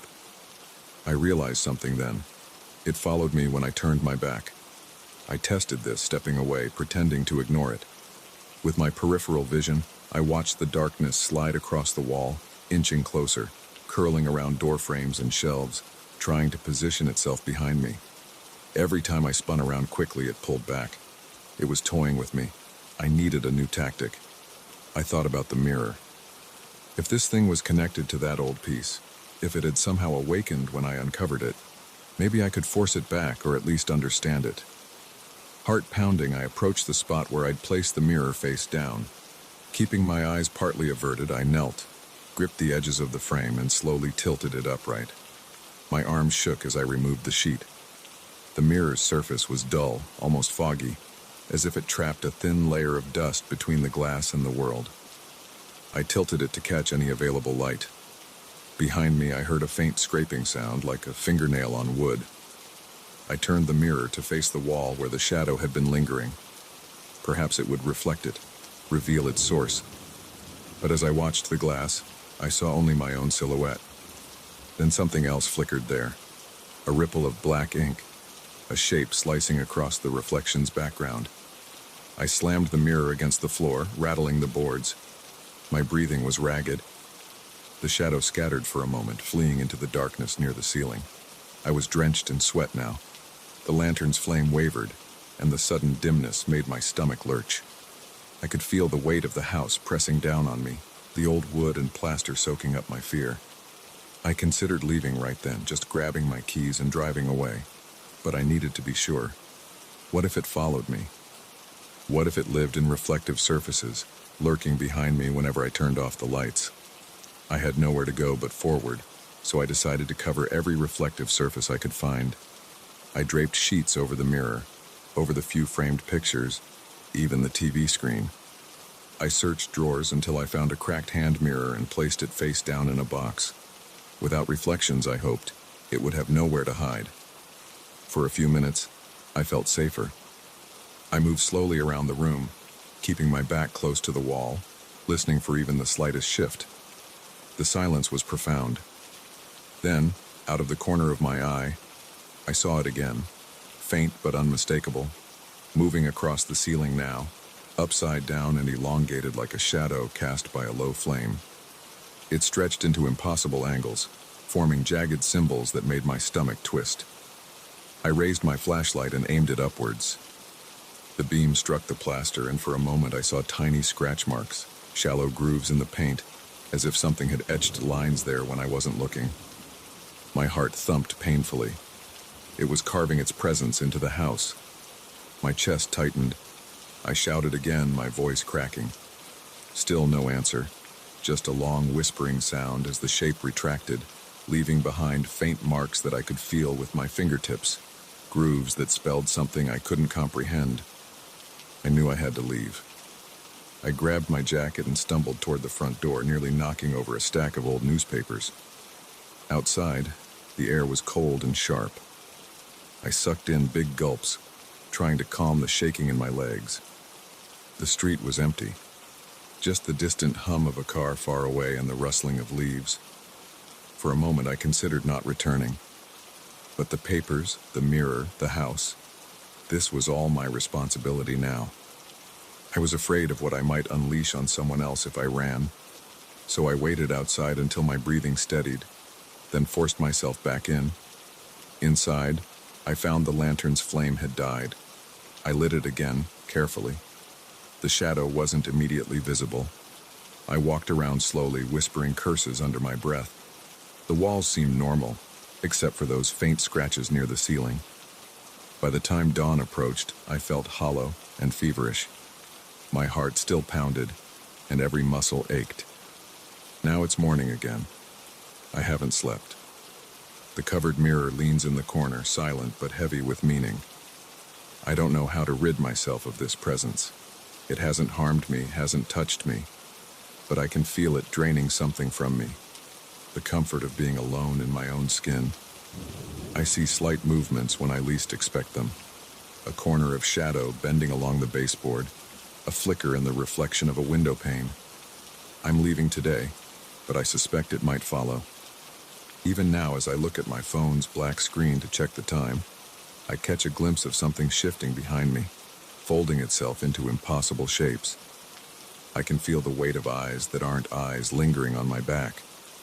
A chill settles in my bones whenever I turn away from any reflective surface.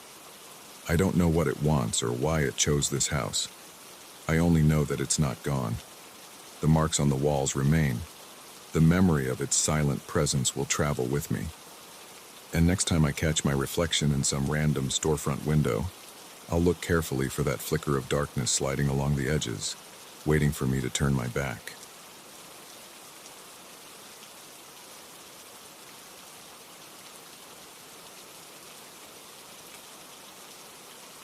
I noticed the cat again tonight right outside my bedroom window.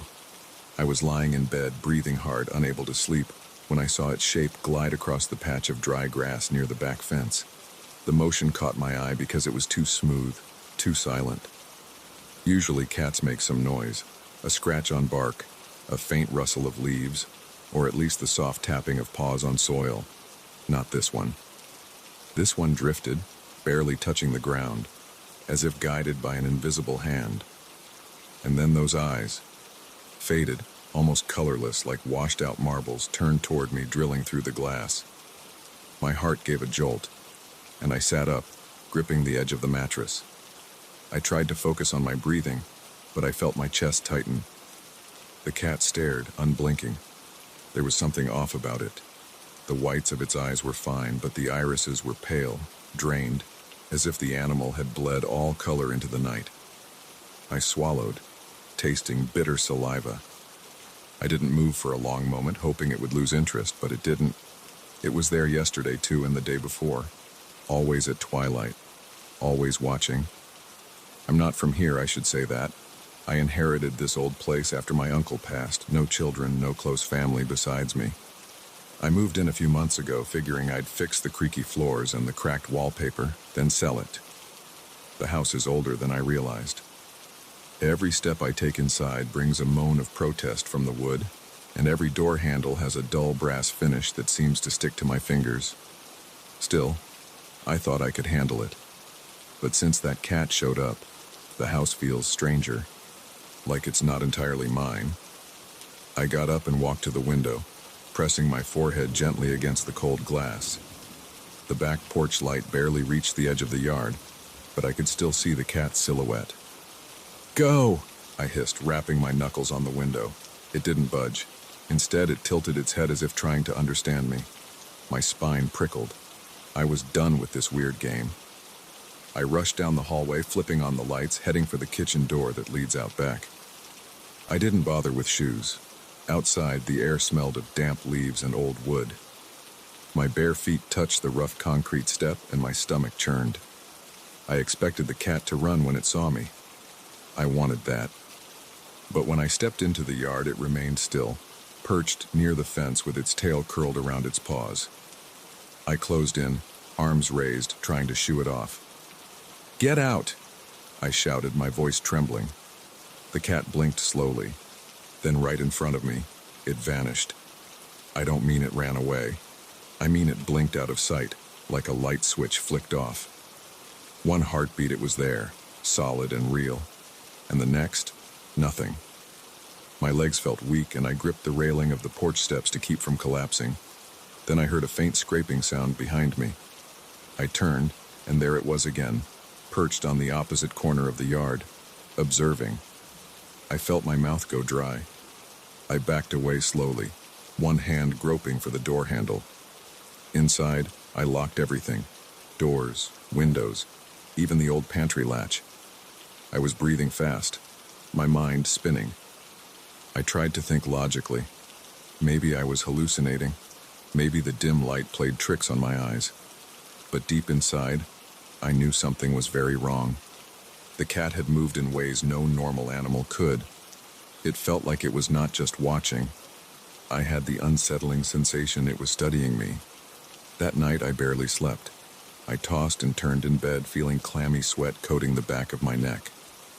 I imagined the cat's face pushing against the window pane, those pale eyes tracking every shift of my blankets. Eventually I got up, rummaged through the old closets for something to distract me. I found a stack of documents and a bundle of old photographs tucked into a dusty shoebox. Most were faded snapshots of the house as it once was. A family gathered in front of the porch, an older man holding a lantern near the barn that used to stand out back. My uncle had mentioned that the property had a longer history than I knew, but we never got into details. One photo caught my eye, a young woman at the back fence, holding something small in her arms. Behind her, I could just make out a slim shape with pointed ears. The photo was blurred, but the cat-like figure seemed to have no defined face, just two pale spots where eyes should be. A chill ran down my spine. I placed the photo aside, heart thumping. I needed to calm down to ground myself. I made tea, the bitter smell of the leaves filling the kitchen. For a moment I tried to forget, but as I poured the tea, my reflection in the dark window above the sink caught my attention. I could see myself, tired eyes, messy hair, and behind me, something else. I spun around, nearly knocking over the cup. The kitchen was empty. Yet I couldn't shake the feeling that something had been there, right at the threshold of the hall. The next afternoon, I forced myself to go outside again. It was quiet. The light was gentler then, and for a brief period, I allowed myself to breathe normally. I hammered a loose board on the porch rail, took out trash, tried to maintain some semblance of normal life. By early evening, I closed all the curtains and double-checked the locks. I paced the living room, glancing at the old grandfather clock near the stairs. The silence felt too heavy. My chest tightened again, and I felt a bead of sweat roll down my temple.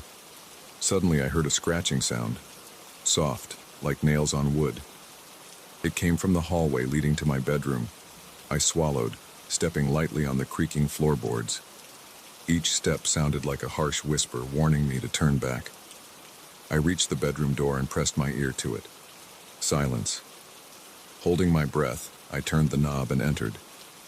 The cat was inside on top of my dresser, its tail swishing slowly. For a moment, my heart stopped. The windows were closed, the door had been locked. How did it get in? It made no sound, just stared at me. I tried to scare it off again, yelling, clapping my hands. It vanished once more. No puff of smoke, no blur, just gone. This time it reappeared near my closet. I lunged forward, but before I could reach it, it disappeared again and reappeared behind me, closer than before. My head was pounding. My vision blurred at the edges, and I could smell my own sweat. The cat's presence pressed in on me, as if the room were shrinking. I stumbled out, slamming the door. After a few shaky breaths, I realized I had to know what this thing was. If I didn't understand it, I'd lose my mind. I spent hours searching the house, looking behind dusty curtains and inside old trunks. Eventually, I found a small wooden box under the loose floorboard in the study. Inside were handwritten notes, yellowed and flaking, along with another photograph. This picture showed the house's previous owner, my great-grandfather, I think, holding a strange mirror. It had an ornate frame, carved with twisting shapes that resembled curled tails and pointed ears. On the back of the photo was a single word: Sentinel. A mirror. The house had once held a mirror with a pattern suspiciously like the cat's silhouette. I looked around the study, scanning the walls. Nothing. I moved through each room, checking behind furniture and in closets until I noticed something odd in the attic door's panel. There was a faint outline in the paint, as if something had once hung there. The smell of stale dust and old wood choked me as I climbed into the attic. I searched with my flashlight, heart hammering. Behind a stack of rotting boards, I found it. The mirror. Its surface was grimy, but I could see faint carvings along the frame. Something about it made my eyes water. My skin prickled with static. As I tried to lift the mirror, a soft thump echoed in the attic's far corner. I swung the flashlight beam over the dusty floorboards. The cat was there. I could see its eyes reflecting the light, but with no color. My pulse skyrocketed, my throat tightening. I knew somehow that this cat and that mirror were connected. It was guarding something. It was here to watch me, to record my behavior, maybe even to prepare the space for whatever force lurked beyond my understanding. I could almost taste metal in my mouth, a tang of fear and rust. I backed away, holding the flashlight in front of me like a weapon. The cat didn't move. Instead, it blinked slowly, and each time its eyes closed, I felt a pulse in my chest. My vision swam. I stumbled, the attic floor seeming to shift under my feet. I fell to one knee, gasping, and the flashlight beam trembled across the dusty rafters. I had to do something. I couldn't just let it corner me here. Summoning whatever courage I had left, I lunged forward, snatching the mirror off the floor. The frame's metal edges bit into my palms, and I almost dropped it. The cat hissed then, the first sound I'd heard from it, a dry, rasping hiss that made my stomach twist. A wave of nausea washed over me. I held the mirror between us, aiming it at the cat as if it could somehow repel the creature. For a brief instant, I thought I saw the cat's reflection twist and smear across the glass, as though the mirror refused to hold its image properly. My heart throbbed in my throat. The cat's form shimmered and then vanished again. Only this time it didn't immediately reappear. I scrambled out of the attic, hugging the mirror to my chest. Downstairs, I leaned it face down against the hallway wall, hoping that without facing me it couldn't project whatever presence that cat represented. I waited, sweat trickling down my back, expecting to see those pale eyes at every turn. But it didn't show. That night, I could hardly sleep. Every creak of the house set me on edge, and my skin felt charged, as if invisible fingers brushed over my arms and neck. I tried to calm down by telling myself I had gained an advantage. I had the mirror now hidden away. But I couldn't shake the feeling that the cat still lingered in the corners, that it knew I had dared to interfere with something I shouldn't. By morning, my eyes stung from exhaustion. I dared to peek into the hallway. The mirror was still there, face down. I tried not to look at its frame too closely, but I couldn't help noticing the carvings looked more defined now, as if some of the grime had fallen away overnight. I thought I saw tiny shapes, like cats, etched into the metal, each with eyes hollowed out. My heart fluttered. I realized I didn't end this. I only interrupted it. The cat might return. Maybe there were more like it. My fingers trembled as I touched my face, and I realized I felt different. Warmer, unsteady. When I rubbed my eyes, I thought I caught a glimpse of something pale in my own reflection in the window. Something off about my own irises. I stepped closer, hands shaking, and looked again. The light was poor, and it could have been a trick, but for a split second I thought my eyes looked washed out, just like the cat's. I pulled away, heart pounding. I realized I'd never be rid of this feeling, this presence. The cat, and whatever it served, had marked me. Now it knew my routines, the layout of the house, the places I tried to hide. It had my scent, my fear. Outside, a branch scraped the window, making a sound like a faint claw. I jumped, breath catching in my throat. I forced myself to look carefully into the glass again. Nothing but my own face, sweaty, eyes wide, and behind me the dim shape of the hallway. But I felt it. The silence was too tense, too charged. I turned away, pretending not to notice the slight distortion at the edge of my vision, as if something crouched just out of sight. Something that would return, and next time, I wouldn't be sure where it was, or even what it wanted. I knew only that it had set me on edge for good, and now I carried a piece of its emptiness inside me. The house remained silent, but the weight in the air told me the sentinel was still around, waiting. And I was no longer certain if I'd recognize my own reflection when it decided to show its face again.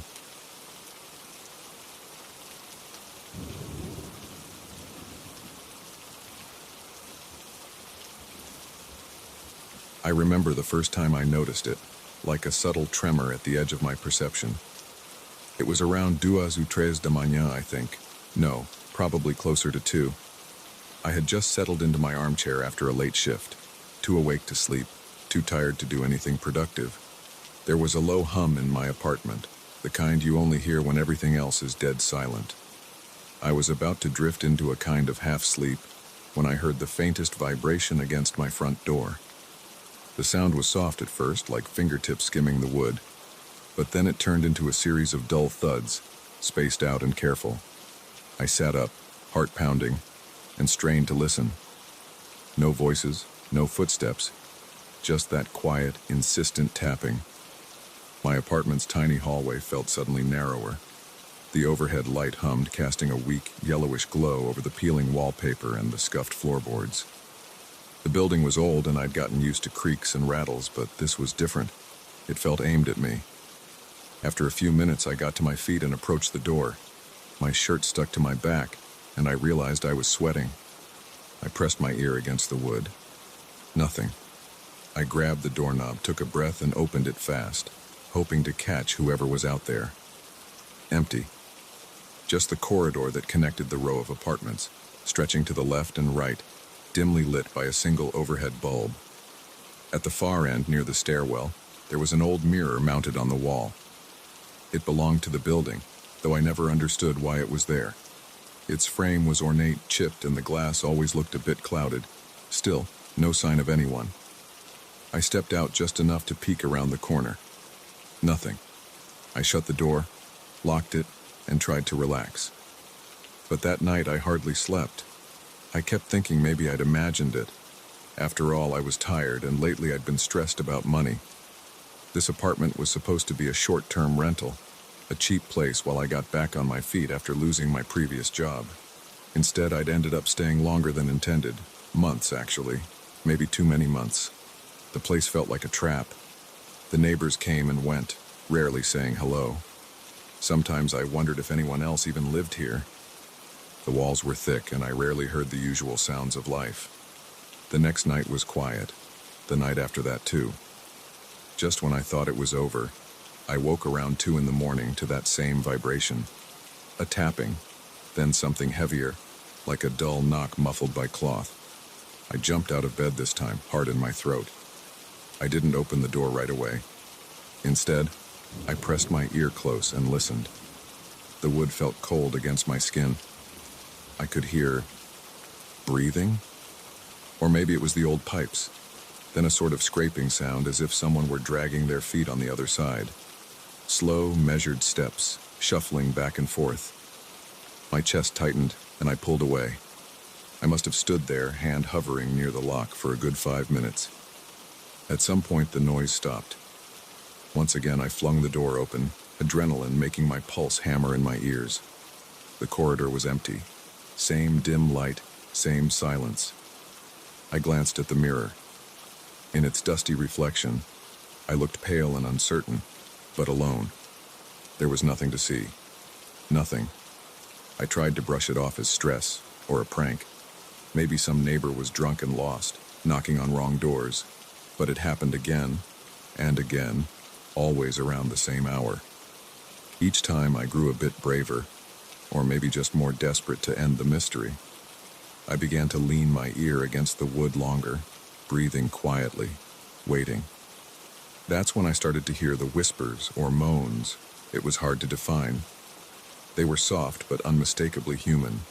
Faint grunts, a sigh here or there, like someone standing inches away, struggling with something heavy. The handle would rattle lightly. Sometimes I heard a faint clicking as if nails scraped over the surface. My body reacted in ways I couldn't control. I'd break into a sweat, my hands trembling and cold. My mouth felt dry. Each time I'd open the door, and each time no one. I began checking the corridor thoroughly. There were no fresh footprints on the old runner rug. No doors open, no windows at that end of the hall. Just that damned mirror at the far end, reflecting me as I paced, showing me the empty corridor twice, once in reality, once in glass. As days passed, I tried logical solutions. I stacked a chair against my door before sleeping, hoping to catch whoever pushed it aside. But come morning, the chair remained where it was. I tried leaving lights on inside my apartment, reasoning that would scare them off. It made no difference. The knocking, the shuffling, they continued. Eventually, I considered moving out. But I didn't have the money, not yet. The deposit here had drained what was left of my savings. I felt stuck, cornered in this stale, musty apartment. One quiet evening, I tried to relax in the living room, reading some old letters I'd found in a drawer left by a previous tenant. They were dated decades ago, yellowed, ink faded. Nothing too revealing, just mundane details about repairs, complaints about drafts, a mention of that corridor mirror. One line stood out. That mirror at the end of the hall still unsettles me. I swear, sometimes I see movement in it when no one's there. I felt a chill crawl up my spine reading that. It was just a scrap of paper, but it made me feel less alone in my fear, and that was not comforting. I decided to confront whatever it was. That night, I waited by the door, sitting on the floor, back against the wall. Around 2 a.m, it began. A gentle vibration on the wood, then the handle rattled. I held my breath and closed my eyes, listening. I swear I heard a muffled groan, as if someone were in pain. My stomach tightened. I pressed my ear closer, ignoring the panic that made my heart race. There was a dragging sound, fabric over wood, or maybe flesh over concrete. I imagined someone out there, crawling, pressing their face against the door. My hand shook as I reached for the doorknob, determined to open it quickly. But before I could, the hinges squeaked. The door, it began to open on its own. Just a crack at first, enough for a sliver of corridor light to cut into my apartment's darkness. I froze. My fingers hovered near the knob, uncertain if I should push it shut or fling it open wide. The wood creaked softly, as if nudged from the other side. But when I peered through that narrow gap, nothing. No shape, no silhouette. I could see the mirror's reflection down the hall. My breath caught in my throat as I realized something strange. The corridor in the mirror's reflection seemed slightly off, as if the lighting were dimmer, angles distorted. I pulled the door fully open. The space outside was unchanged, empty. But the door kept drifting inward, hinges whining, as though encouraged by an unseen hand. I stumbled backward, struggling to maintain composure. My pulse was erratic, sweat stung my eyes. At that moment, I wanted to scream, to wake the neighbors, but I feared nothing would come out, that they wouldn't believe me, or worse, that no one was really there to help. The presence did not cross the threshold. It seemed content to show me the open corridor, to taunt me. I felt its intent, almost like a silent dare.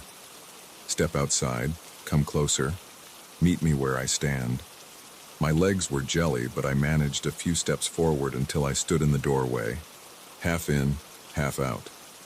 The hall smelled stale, like old wood and damp cloth. The mirror at the end caught my eye again. Its surface was dull, but I glimpsed something flicker in it, something moving behind me. I spun around, heart pounding, but there was only my apartment, messy and dim. When I turned back to the mirror, I saw just my own reflection, anxious, drawn, and hollow-eyed. Yet something about the angle of my face in the reflection looked wrong. My shoulders looked slightly hunched, as though resisting a weight pressing down. I swallowed hard and stepped back inside, slamming the door. If it wanted me to wander the corridor, it would have to wait. But I knew that doing nothing wouldn't help. I couldn't sleep after that. I paced the living room, checking the lock repeatedly. I considered calling the landlord, the police, anyone. But what would I say? My door is haunted? They'd dismiss me, and I knew it wouldn't show itself if others came. It was toying with me specifically. I felt trapped in some private game. The next morning, I covered the peephole with tape and shoved a heavy cabinet in front of the door. I hung a blanket over it as if that would help. That evening, I tried to distract myself by examining the old letters again. One slip of paper I'd missed earlier fell out from behind a drawer. A note scribbled hastily. "Don't look into its reflection. It needs you to see it." My hand shook and I read it twice. Whose handwriting was that? It didn't matter. It confirmed what I feared.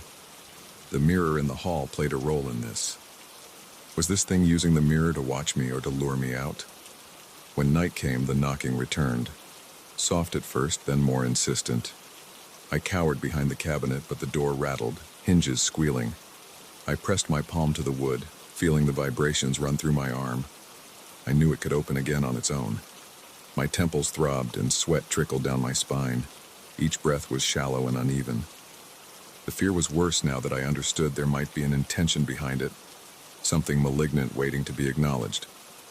Then abruptly, the vibration stopped. I held my breath, listening. Silence.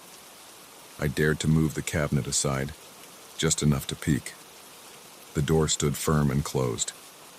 Curious, I leaned my ear against it once more. My heart hammered. For a long moment, I heard nothing. Then a scratch, soft but deliberate. My entire body tensed.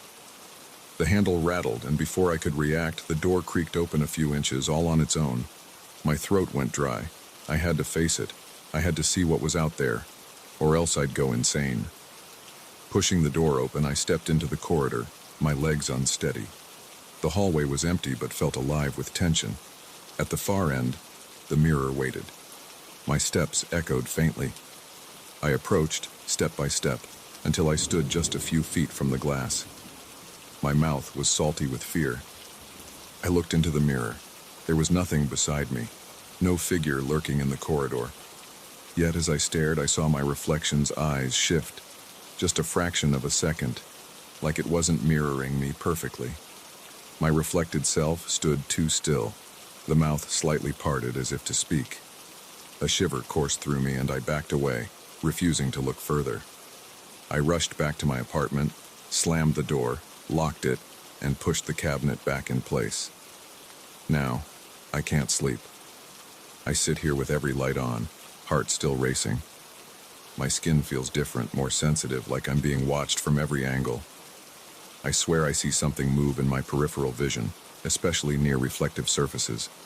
The window, a spoon, even the polished doorknob. I blink and it's gone, but the feeling remains. I don't know what it wants, or why it chose me. I do know that the door will knock again, and next time it might open wider. I felt its breath through the crack, smelled its damp, musty presence. I've seen my own reflection betray me. There's no neat explanation, and there's no escape, not yet. I am stuck here, listening in silence, waiting for that subtle tremor on the wood, that faint whisper behind the door. And I know when it comes I'll be here, helpless, heart pounding, trapped in this uneasy dance with something I cannot name.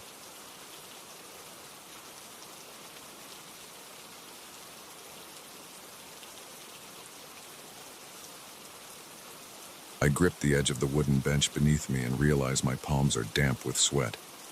My heart thuds against my rib cage as if warning me that I shouldn't be here. It's after 6 in the evening, and the new art gallery on Oak Street, just 2 blocks from my apartment, has finally opened its doors to the public. I'm alone in a long corridor of white walls and harsh lighting. The smell of fresh paint and floor polish mingles with something else, a subtle scent I can't place, something sweet and cloying. I came here because I'd heard the gallery's reputation preceded it, a rumored private collection of paintings that the owners refused to comment on. I thought maybe I'd find a piece for my living room. My new place is too bare, and I've been meaning to add something personal, something warm, to counter the chill of empty walls. I never expected, well, This. The first paintings I saw when I entered were abstract landscapes, nothing special. But as I moved deeper, the corridors narrowed, and I started encountering more unusual pieces. I'm standing before one right now. A tall canvas, nearly my height, unframed, propped against the wall. It shows a group of human figures, all dressed in dark clothing, their outlines distinct but their faces blurred, as if wiped clean. Instead of facial features, each head is a beige oval, vacant and unsettling. They stand in a dimly lit street under a lamppost that glows pale yellow. It's not violent or bloody, just off. And I swear they're positioned so that their blank faces are turned in my direction. I swallow hard, forcing myself to step back. My throat is dry. The corridor is empty. No other visitors, no staff that I can see. Just the hush of the gallery's air conditioning. I pass along to the next painting. This one is similar. 3 figures sitting at a table, also faceless. The brushstrokes are rougher here, the background smudged. I feel their attention as if even without eyes they're staring through me. My stomach tightens. I move again, trying to keep calm. The sweetness in the air intensifies when I linger too long in front of these faceless portraits. It's like sugared fruit or rotting flowers, something pleasant that's gone stale. My knees feel weak. I need to breathe. Maybe I should find a restroom, splash water on my face. Yet, as I turn a corner, I notice a larger painting, placed at the far end of a narrower hall. The track lighting overhead buzzes softly, and the frame of this painting is ornate, gilded, and polished to a high shine. The surface of the paint is so glossy it reflects the light almost like a mirror. For a second, I see a distorted version of my own face in it. I approach slowly. This piece is different. There's only one figure here, standing in a dim interior space. Again, no face. The body is angled toward me, shoulders squared, as if waiting. The background is murky, but I make out a faint pattern, like wallpaper or a tapestry. As I lean closer, my reflection in the glossy surface overlaps with the figure's head. My heart flutters, and I jerk back. Did I see that right? For a fraction of a second, it looked like my own features were hovering where the figure's face should be. The back of my neck prickles. I scan the room. Still no one else around. I try to swallow the rising panic. It's just a trick of the varnish, I tell myself. I've been on edge all day. Moving into a new apartment can do that. I haven't slept much, and my nerves are frayed. This gallery is poorly lit and strangely curated, that's all. I just need to calm down. I turn away, intending to find someone who works here. But before I can leave, I hear a soft rustling, like fabric shifting. When I look back at the painting, I notice something. The figure's shoulders seem slightly tilted now, as if it has moved a fraction of an inch to the side. My pulse jumps. That's impossible, right? I must be imagining things. I force a laugh that sounds hollow in the silence.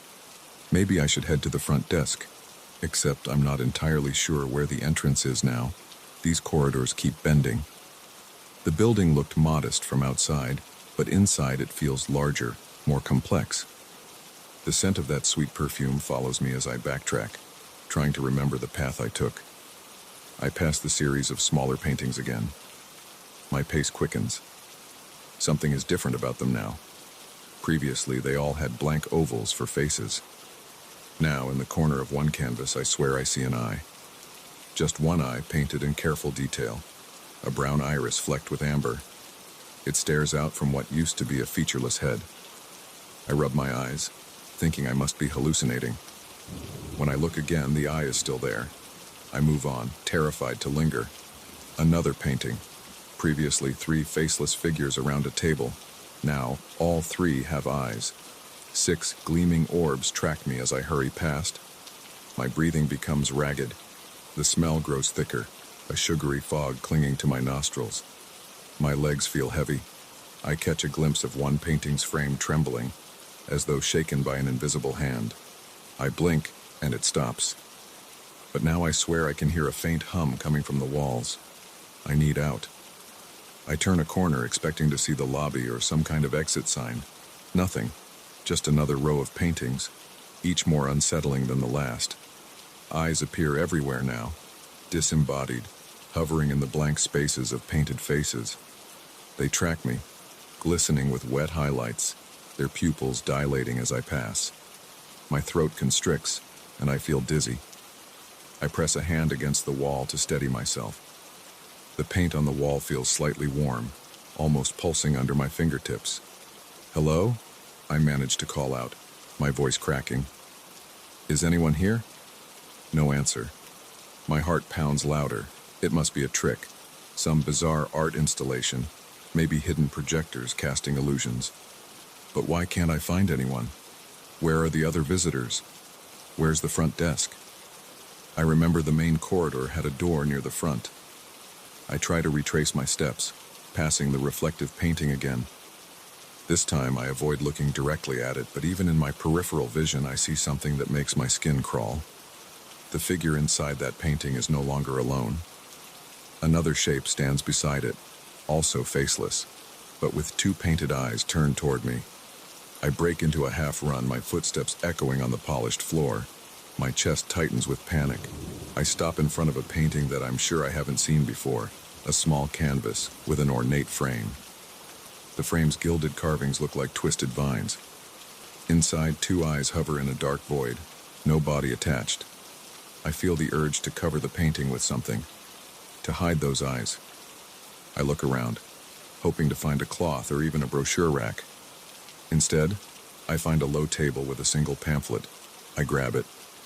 The gallery's logo is on the cover, but no names, no artist statements. Inside, just a few dates and cryptic notes. No clue about who painted these nightmares. I toss the pamphlet aside and keep moving. At last, I notice an emergency exit sign glowing faintly at the end of a hall. I rush toward it, no longer caring about subtlety. As I do, I sense the paintings behind me shifting. I refuse to look back. The sweet smell intensifies. My eyes water. I cough, almost gagging on the sickly aroma. I slam my hand against the exit bar. The door gives way and I stumble onto the street. It's dark out now. Must be close to closing time. The cool air hits my face and I breathe in relief. My shirt is soaked with sweat. I look over my shoulder, half expecting something to follow, but the door swings shut quietly. Through the gallery's front window, I can't see much, just a vague reflection of myself, illuminated by the street lamp. I hurry home, my footsteps brisk on the pavement. Inside my apartment, bare walls, a couch, a single floor lamp, I lock the door. My heart still pounds, and I can't shake the feeling that unseen eyes are watching me. I sit on the edge of my sofa, head in my hands, trying to slow my breathing. It's safe here, right? Yet, as I lean back and stare at the blank white wall in front of me, I can almost imagine those painted eyes superimposed there, following me still. I rub my face, still catching that lingering sweetness in my nose, as if the scent clung to my clothes and skin. The silence of my apartment offers no comfort. The overhead light buzzes faintly, and I realize I'm flinching at the smallest sounds now. I stand and approach my living room window. It's dark outside, the city lights scattered across distant buildings. In the glass reflection, I see my own face, tired eyes, a tense jaw. But behind me, in that ghostly reflection, I imagine a faceless figure standing in the corner just out of reach. My heart seizes. I spin around. Nothing's there. Just my empty apartment. I try to laugh, but nothing comes out. I realize I've brought something with me. Not an object, but a sensation. Those eyes, those painted eyes that had no right to exist, have etched themselves into my memory. I'm still being watched. I know it's impossible, but I feel it. I check my bathroom mirror. My reflection is normal, but I swear something about my pupils looks strange, as if they're darker, wider, more alert. I splash water on my face, but that doesn't help. The uneasy knot in my stomach tightens. I return to the living room and turn off the lamp. In the darkness, I sense movement, though I see nothing. The gallery's images are burned into my mind, The trembling frames, the sweet perfume, and those silent, faceless figures that seemed to grow eyes just for me. I can't explain what I witnessed, and I'm sure no one would believe me. But I know what I felt, a presence that lingers, that followed me home. As I stand in the quiet darkness, I dare not look at any reflective surface. I know if I do, I might catch a glimpse of them again. The eyes are out there, waiting, hovering in the recesses of my mind, or perhaps closer somewhere in the silence of my own apartment, watching me breathe.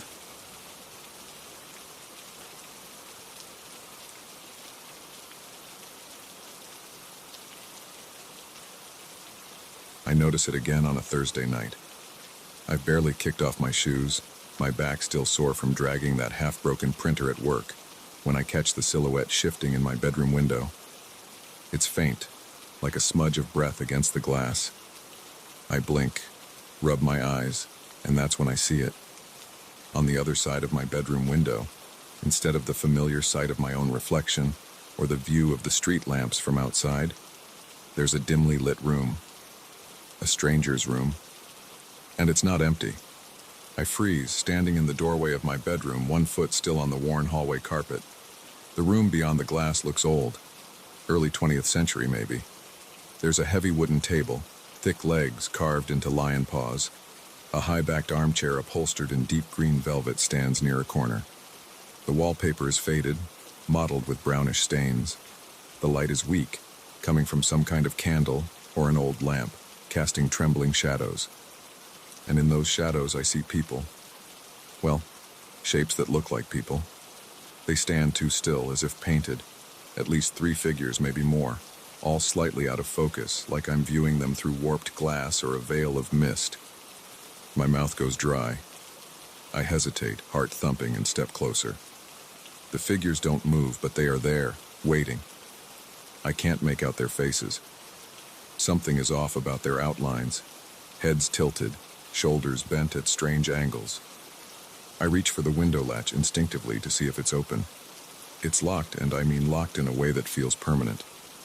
My fingers curl around the handle and pull. No give. I try again, harder. It doesn't budge. Come on, I whisper to myself. I lived here for a couple of months now. Rented the place because it was cheap and quiet. A little worn down, but close enough to my job. I'd never had an issue with this window before, yet it's as if something's welded it shut. I press my forehead against the glass, and my own ragged breath fogs it. For a moment, I think I see the silhouettes twitch. I jerk back, nearly stumbling over my bedside table. I tell myself I'm overtired. I was working late, sorting through dusty storerooms and dealing with that busted printer. Stress does weird things. But even as I think this, a chill creeps from my neck down my spine. The air in my room feels heavy, thick, as if I'm breathing in damp earth. I flick on the overhead light. The window doesn't show my reflection, just that strange room with those statuesque figures. I turn off the light. Nothing changes. They're still there. Whatever's happening, it isn't a trick of my bedroom lamp. I spend the rest of the evening trying to ignore it. I eat a cold sandwich and sip a cheap beer in the kitchen, not daring to look down the hall. My stomach is a knot, and I keep wiping sweat from my forehead. The silence in the house is oppressive. I have no TV, no radio. I can hear my own swallowing. I consider calling someone, anyone, but it's late, and who would believe me? I imagine telling Greg from work, "Hey, my bedroom window's showing me a spooky old room." He'd laugh it off or think I've lost my mind. Finally, I gather the courage to return to the bedroom. The image is still there, unchanged. The figures remain in the corners, barely visible.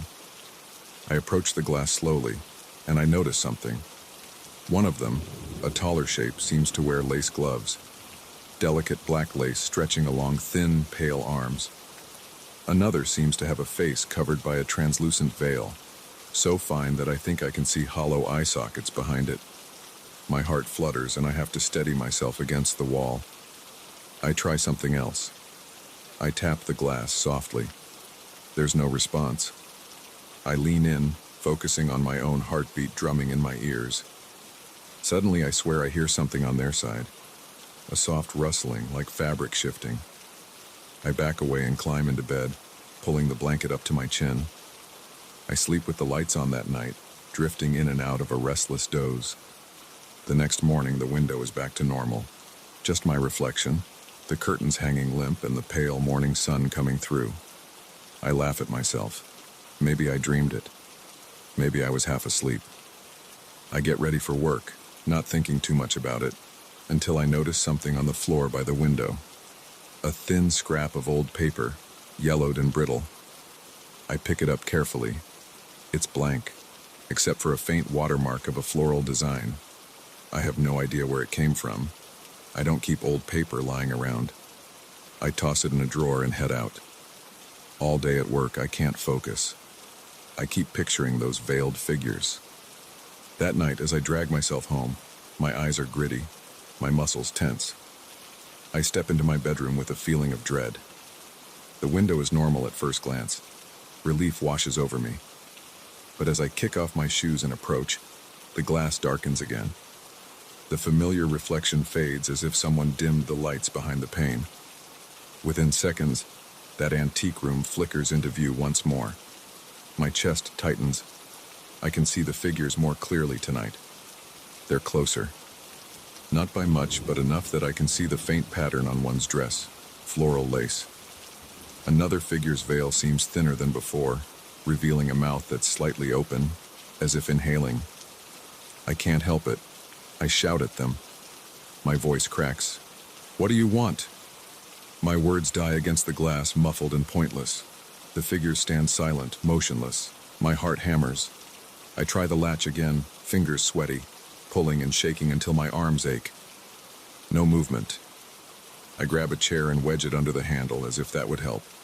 Then I yank my old blanket from the closet and tape it over the window. I don't want to see them. Out of sight, out of mind, right? But that night, under the blanket, I hear it again. Soft rustling, maybe the faint creak of wooden floorboards.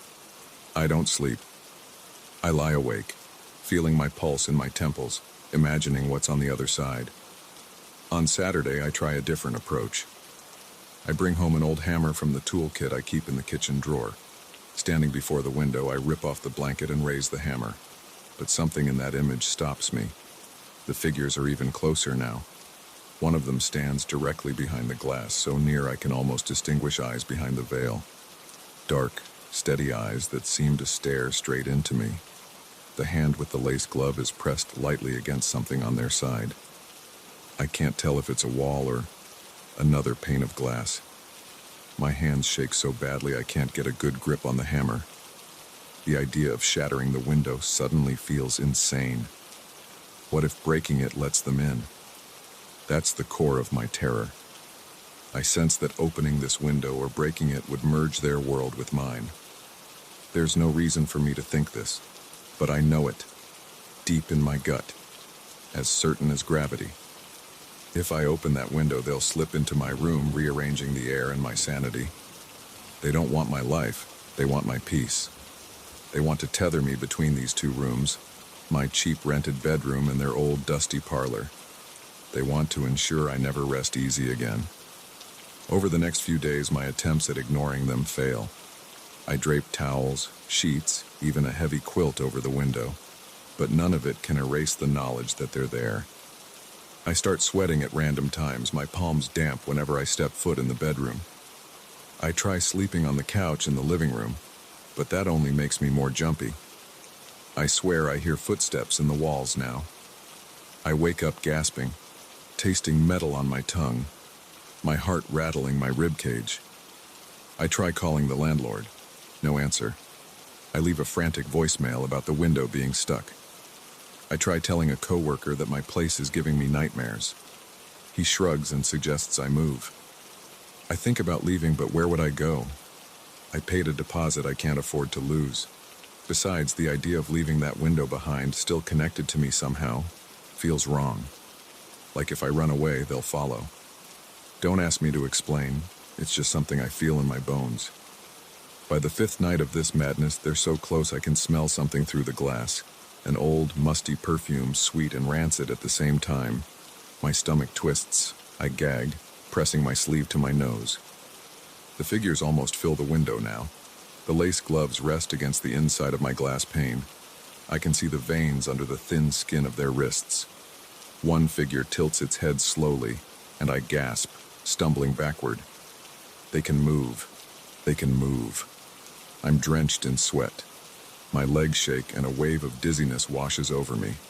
I have to do something. I have to stop them from getting any closer. I grab the quilt, the tape, and I seal the window as best I can, layer upon layer until I can't see a single inch of glass. My heart pounds like I've just run a marathon. I know it's not a solution, but it's all I have. I push my dresser against the window, stacking books on top as though physical objects could barricade something that defies logic. I slump down by the door, breathing fast. My throat is dry. The silence is absolute. Then I hear the faint scratch of lace against glass like fingernails trailing over a mirror. My entire body tenses, and I press my hands against my ears. It doesn't help. The sound vibrates inside my skull. They're not going to leave. This I know. But they don't break in. They don't force the window open. They just linger, waiting. And I wait too, caught in a standoff with something I can't fully see. By morning, the sound stops. I push aside the dresser, heart pounding, remove the quilt. The window is normal again. Just my reflection and the overcast sky outside. My stomach clenches.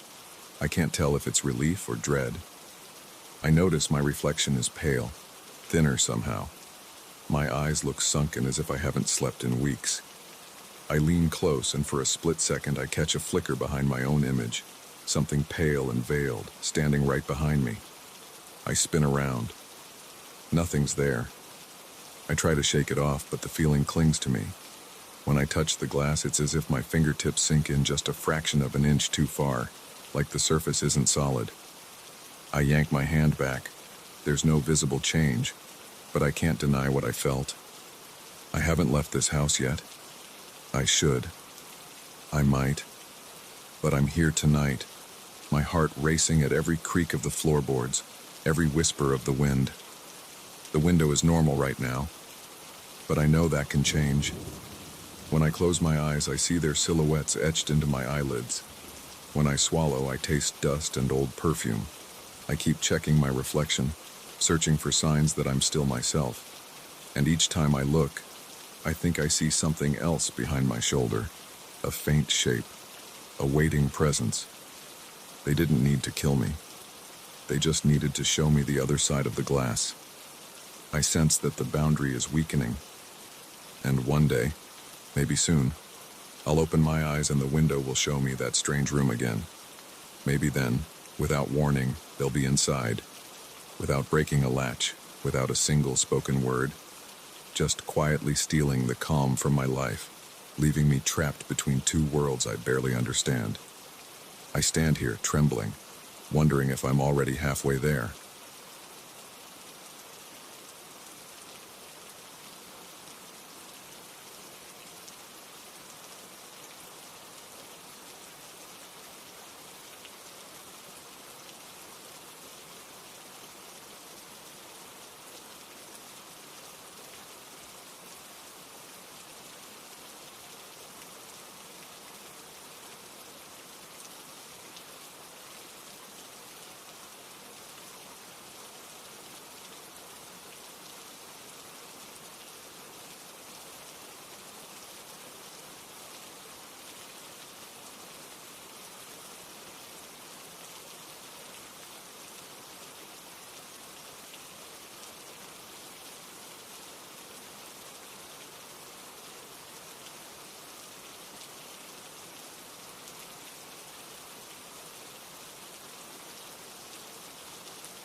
to the two to the one like this.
To the two to the one like this.